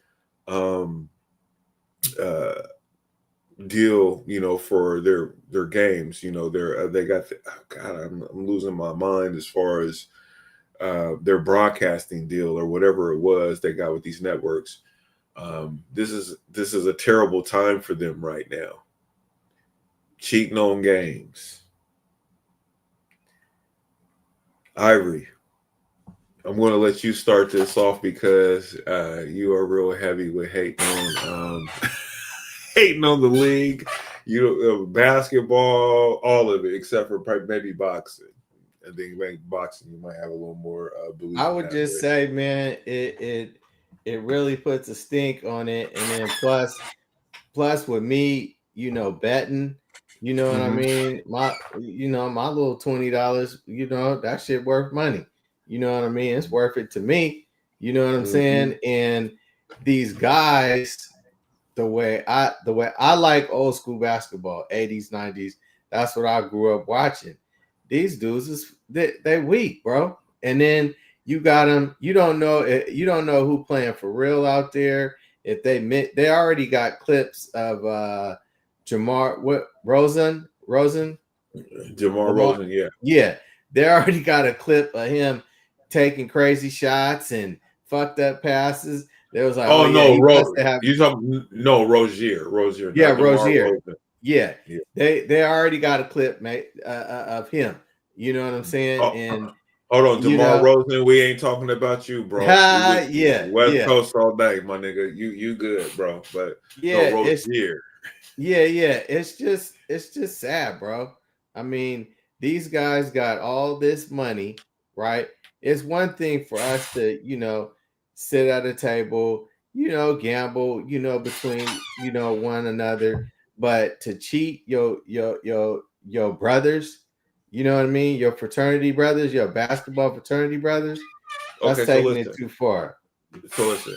So Shannon says, so I wonder if he was in the dark, just a celebrity face, not knowing the criminal activity, but he should have stayed clear of the as a coach. No, absolutely no. He was one of the ones who was involved. He was in cahoots. They be knowing. He was He was in cahoots with the mob. So the 5 families. There's 5 families in the crime mafia in New York.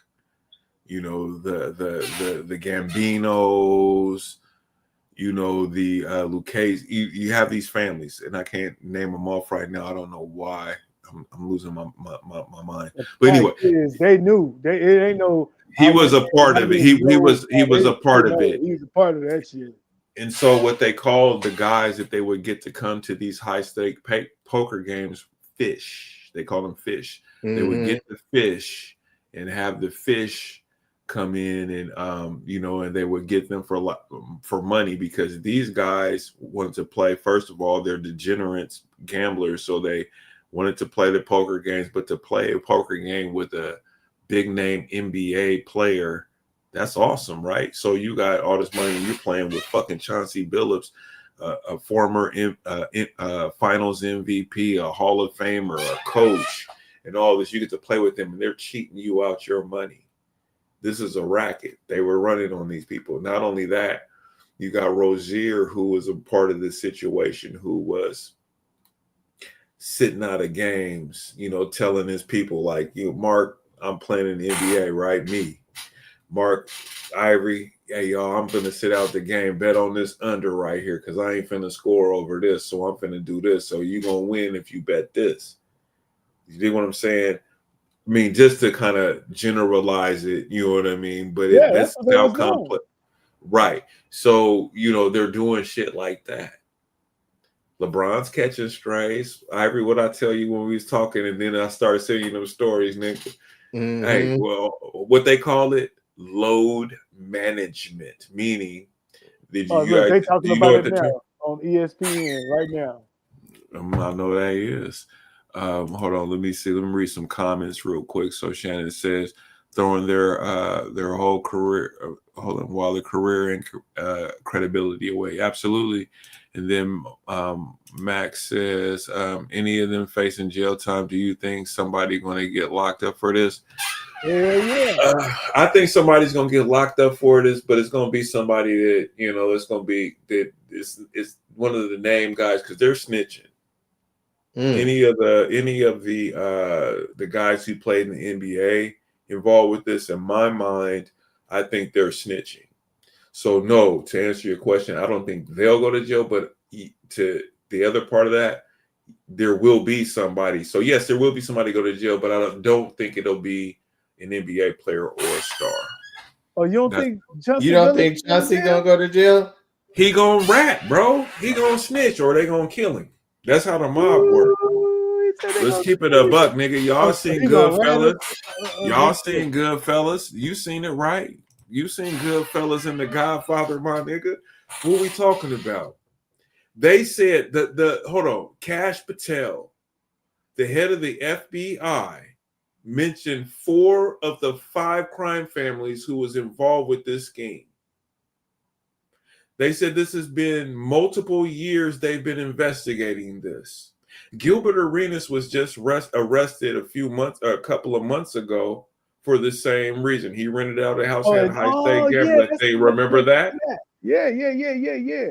And that nigga said he gonna tell as soon as they ask him. So no, go ahead. He said that. So what I'm saying is, this is big. This is huge, and they gotta clean this shit up, bro. In Ivory, you said when I was leaving work and we was talking, you was like, "Oh, that's just like us getting together. If we're millionaires and we're betting big money." I'm like, no, these niggas is cheating, motherfuckers. It's deeper than rap. Fuck out of here, bro. You don't get to do that. You're going to jail for that. Fuck you mean? Yeah, I didn't know that they was cheating like that. I thought initially that they were having just a game. That's playing poker. Yeah, just a high stakes game. And because niggas wasn't taking money out for taxes, they was coming after them. You know what I mean? I didn't know it was like this. Yeah, no, it's serious. I got that. I was just giving you shit, but I'm just like, you see. And what did I say? I said LeBron's ass gonna be caught up in this. And sure enough, nigga, when we talk about load management, that term, think about that. This was in the vernacular of sports when it came to the NBA. There's nothing wrong with load management if it's LeBron. He's tired, man. He's 40-something years old. Right. So if I'm gambling and if he tells his homeboys I ain't finna be in this game on an under, nigga, catch the Come on, bro. Like, man, he can say whatever he wants to. Cheryl says, what about saying snitches get stitches? That used to be a thing. But nowadays, you can snitch and still have a platform. That's how it goes. Tekashi 6ix9ine, Young Thugger. You know what I'm saying? For example, just saying. But that's a good point though, Cheryl. But that's old school. I mean, maybe you from where we from. If you do the crime and you tell on somebody, that's snitching. If you're a civilian, it's not snitching. Protect your community at all times. I'll just say that. Jenna says no. They were chatting, scamming. Okay, and then as she says, it's pretty sad. It's sad. The sad part about this whole thing is that these young men and grown men, because some of these niggas is close to my age, are multimillionaires and make millions of dollars. And they're caught up in a situation now to where they're looking at going to fucking jail. Prison. Just for gambling. Prison, yeah. For fucking a card game. For cheating, motherfuckers. Well, you already got money and you cheating. That's the level of greed that you are at. And then well, somebody go ahead. Hey, we can do that. Or somebody got caught in the little gambling debt and they ain't had no choice. Yeah, well, it's like I told Ivory last night. Last night I said, hey, so I'm at one of your high stake poker games. I'll lose big money and I can't pay. I owe Ivory $2.5 million, and Ivory like, okay, well, I'm finna bet on this under. I need you to miss the free throw, turn over the ball, don't play the whole game, or whatever it takes for me to win this parlay. Whatever it takes for me to win this parlay. Now remember, get my money Porter, back. And then right. Once you do, and then Porter last year or year before last, the one brother that got caught and was convicted, his situation is a part of this situation. So he snitched. Yeah. Well, here's where they got to be careful, man, because these basketball players, right, and football players, they can be reached. Meaning, like, let's just say, Ray, and just like I told you, like, bro, you mean how you missed that? So you mean you missed the field goal? Nah, and then you might have cost me $100,000, and then I'm gonna go see you, and I'm a regular person. You see what I'm saying? So they need to be careful about because they scamming us. You know what I mean? Your average Joe. Are. Right. So let's stay right there, like Mark would say. Let's stay right there. So you bet all this money, you bet like your whole down payment on your new house, you got $200,000 saved, and you like, oh, I know if LeBron plays tonight, all he got to do is score a bucket. You know he's scoring a bucket, right? Or whatever it is. I'm just putting that. Of course, no bets like that, but and then he decides not to play, and you lose your bet. You see what I'm saying? Like, so now I want to see your motherfucking ass. And there's people out there that actually think like that. Mm-hmm. And so no matter who you are. So when is it going to be a time when there's a level of violence that's brought on to one of these players for doing this fuck shit? Hey, bro, it's gonna happen. I told you where that celebrity. It was a celebrity. When that referee got caught up in the gambling thing, that would have turned me away from it all. But obviously, Mark, they didn't get the memo. Check this out, Mark. So there was this like rapper or whatever, right? And he introduced the rapper to. I mean, the rapper introduced his partner to Kevin Durant, and his partner was like, "Yeah, man, what's up?" Like that. And then so when Durant walked away, his partner was like, "Man, what's up with you, man? That was KD." He was like, "Man, that motherfucker cost me $50,000 on a parlay." Fuck that nigga. You see what I'm saying? It's that type shit. That's what I'm saying, bro. You got people, cause I be mad sometimes, bro, and I don't have no 50,000. I'm talking about a couple $100. Right. And a motherfucker sitting out there, I ain't play. He want to shit the bed when you bet on their motherfucking ass. What point guard out there can't get six assists, bro? But like I said, But like I said, once they made it to where sports gambling was readily available, it opened Pandora's box to where now family members bet on this, or he got a cold, or his wife is cheating on him, or whatever. He's finna play bad. I know this, so I'm gonna bet on my cousin. Yeah, see what I'm saying? Bullshit. Yeah, that's how it goes down. Yeah, because didn't they say that Chauncey had access to players that he knew wasn't going to play? No, not Chauncey. That was Rozier. That was Rozier. Yeah. There you go. Yeah, that was Rozier. Chauncey was tied up with the mob niggas. He was a part of scheming motherfuckers and bringing the fish in. I think that's worse.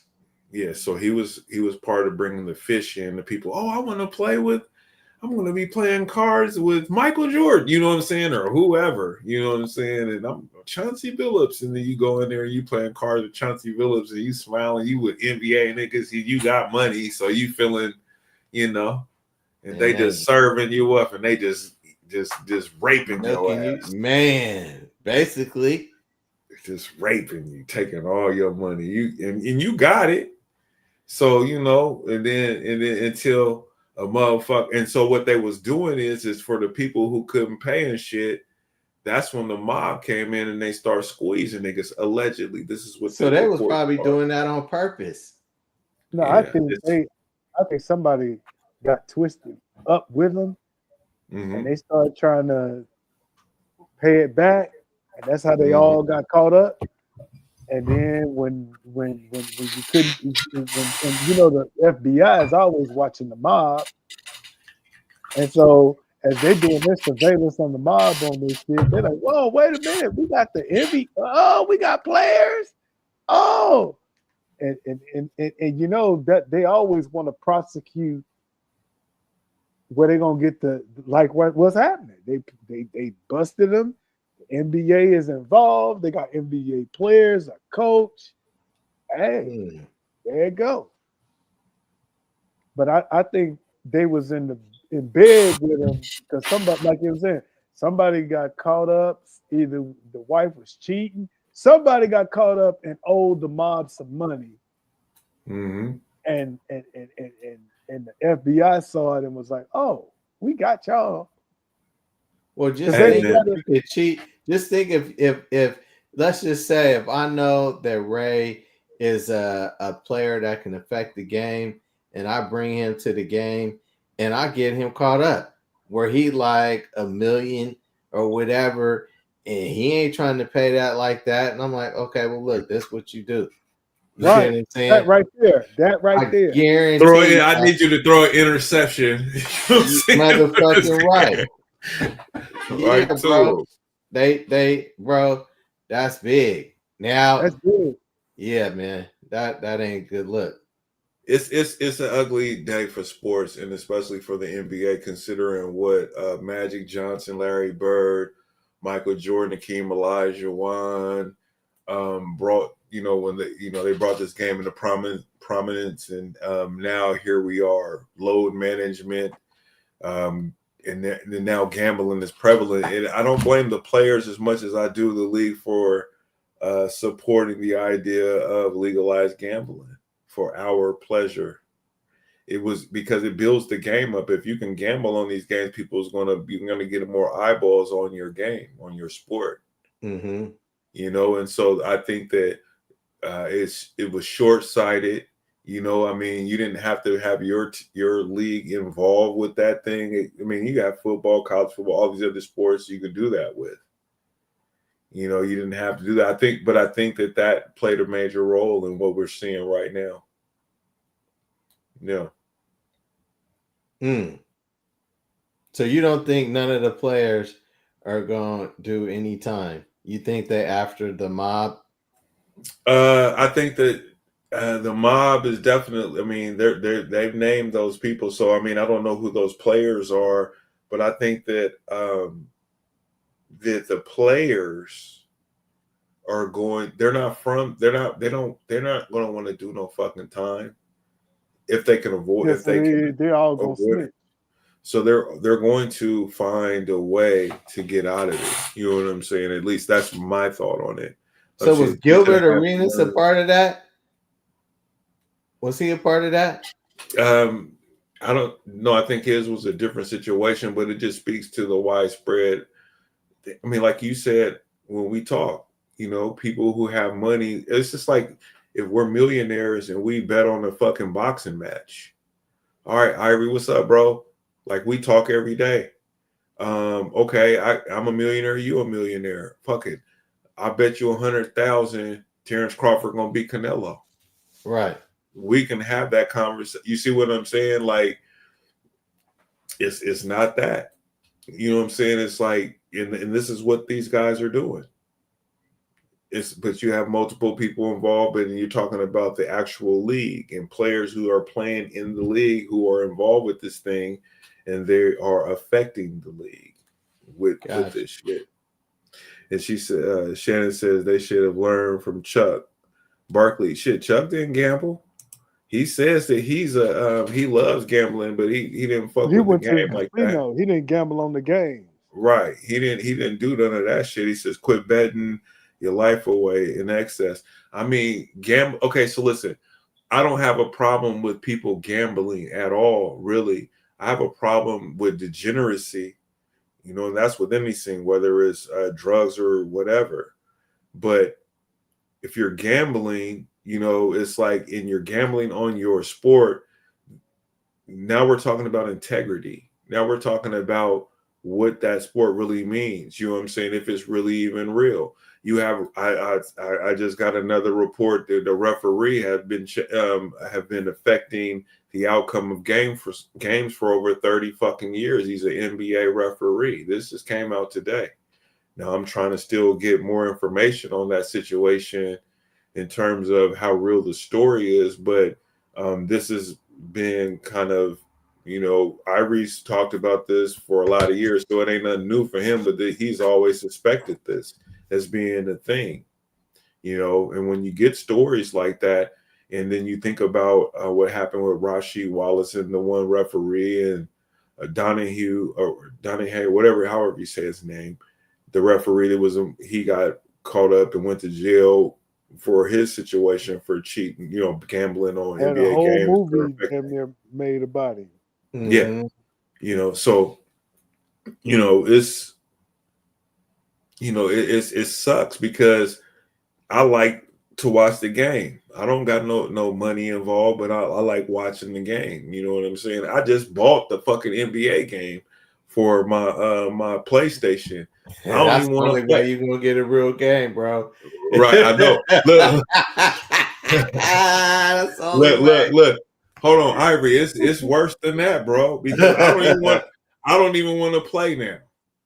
I don't even want to play. I just spent the money on this motherfucker. I don't even want to play the game because the stats ain't real. Technically, the stats ain't real.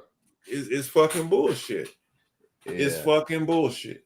You know what I'm saying? And so, hey, man, it is what it is. But the NBA is in trouble.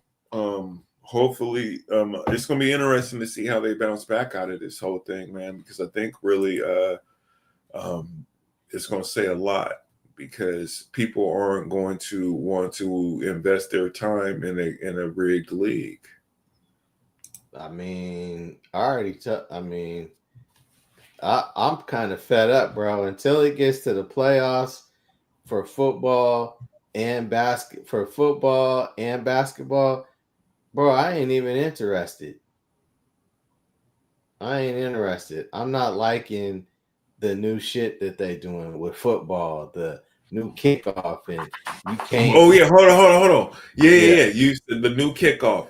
Mark, what do you think about the new kickoff in the NFL? We haven't talked about that all season on the Football Talk Tuesday, but I want to ask you that question because Ivory brought that up the other day.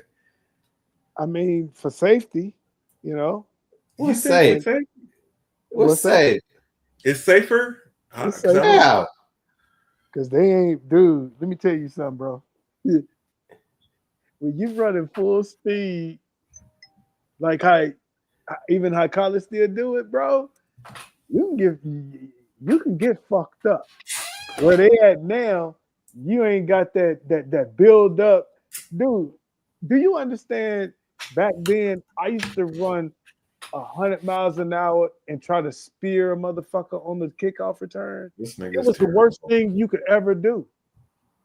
I know that when I die, they're gonna look at my brain. Oh, that motherfucker had all kind of CTE. For real, dude. And by the way they got it now, when you just kind of clack, clack, clack, clack, yeah, it's better. It's better. And see, again, when you young and stupid like that, you run down full speed remember the wedge? You notice that? I remember. I hated that. That's the first thing they got rid of because the wedge was simply this. You set it up, and then people like Mark Olford was a wedge buster.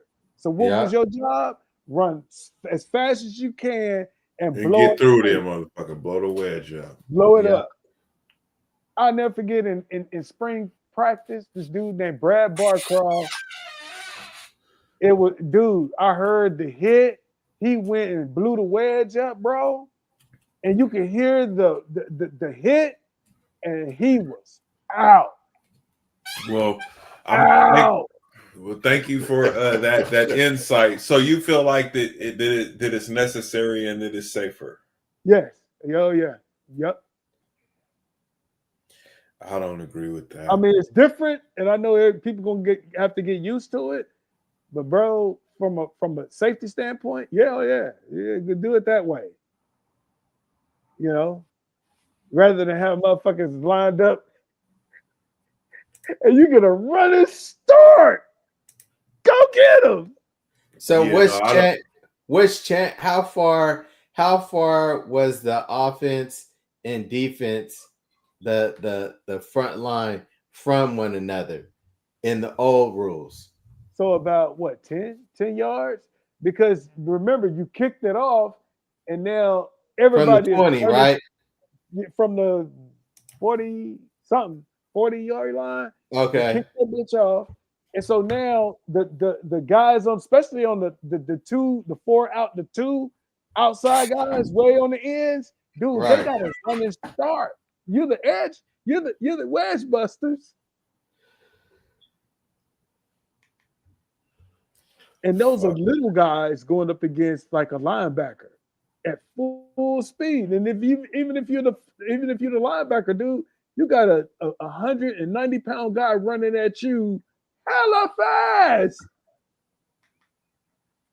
Yeah, but what is 10 yards? So no, what I'm saying is, so when the kickoff lines up, what the old rule, what were they on the 40? They were on the 40.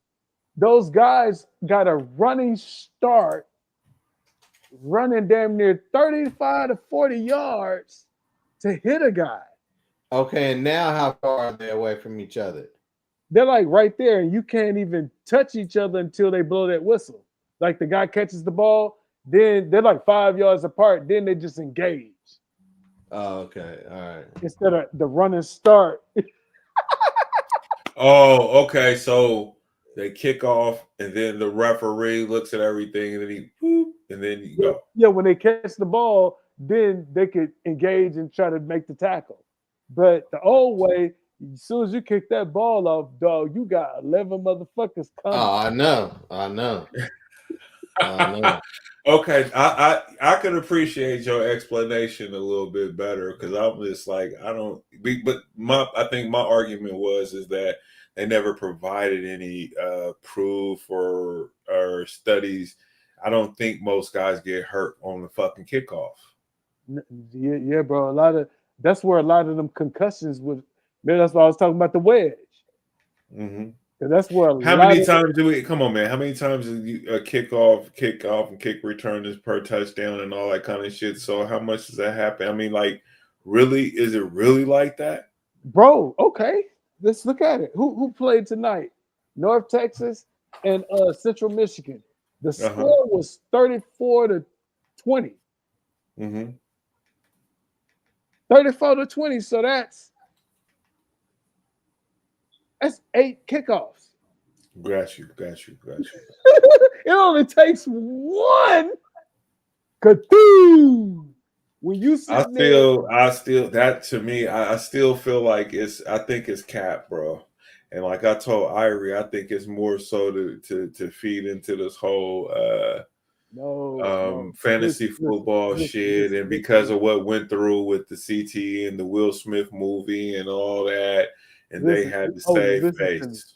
Listen to me. In 1995, we played Arizona State, Tempe, and all this play was like a sweep. Just say a sweep. Mm-hmm. And they Arizona State free safety Freeman something. His last name was Freeman, but he was a hitter. Mm-hmm. And I was and in my head, I'm sitting there thinking, no, nigga, I supposed to have been playing defense to hitter. Nigga, I'm finna show you, bro. This nigga came running down the alley, and I'm like, no, I ain't finna shake this nigga. We went head the fuck up. Boom! We hit so hard, bro. He was knocked out. He literally, and I'm not saying I just got lower than he got. I'm 5'8". This nigga like 6 foot 5'11". And so I got the dude, he was out.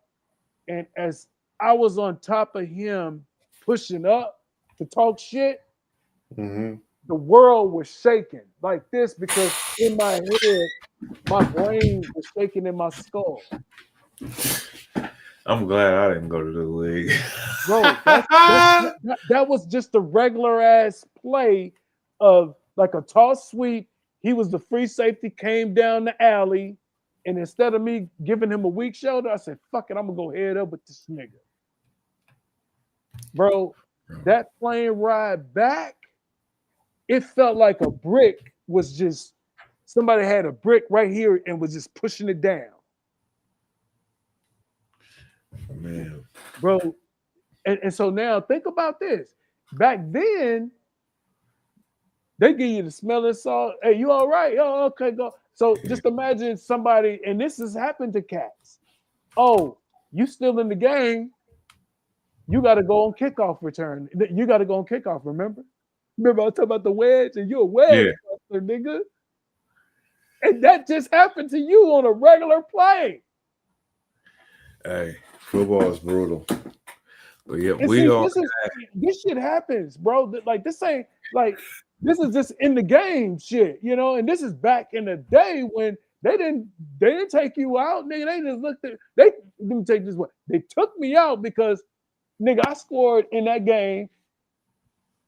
I scored unconscious, and I woke up on the sideline talking to Coach Jackson, the guy that ran the plays in. I was like, man, I don't know what the fuck I'm here for, but I know I'm supposed to be here. And he looked in my eyes, and I was looking at my hands. I was like, I don't even remember. Like, this is the shit I remember. But I ran 3 plays and actually scored unconscious. Nigga, that's wild. And then, bro, this dude, it like I understand why they changed up the rules and what they got down, and you can't be because, bro, man, you got to think when you put that head down and use the helmet. And that was my forte. I'm gonna use my helmet as a battery, bro. I'm gonna spear your ass. You paralyzed fucking around, bro. Shit, I know for a fact when I leave this earth, they're gonna look at my brain and be like, God damn, because I was reckless. Yeah, well, I was reckless, but too, I was smart about it. But anyway, We are at the 2 hour and 40-minute mark. Thank you guys all for joining us on the PDXDOPE Live Podcast. Check us out every Friday night, 8 p.m., YouTube, Facebook. I'm your host, Mr. Ray Nelson Jr., a.k.a. Double R, a.k.a. Petty Murphy. This is my man Marcus Soul, my man Ivory Scooty Mays in the building. And y'all have a good one, and we out of this motherfucker. Y'all stay safe, and Jesus is King.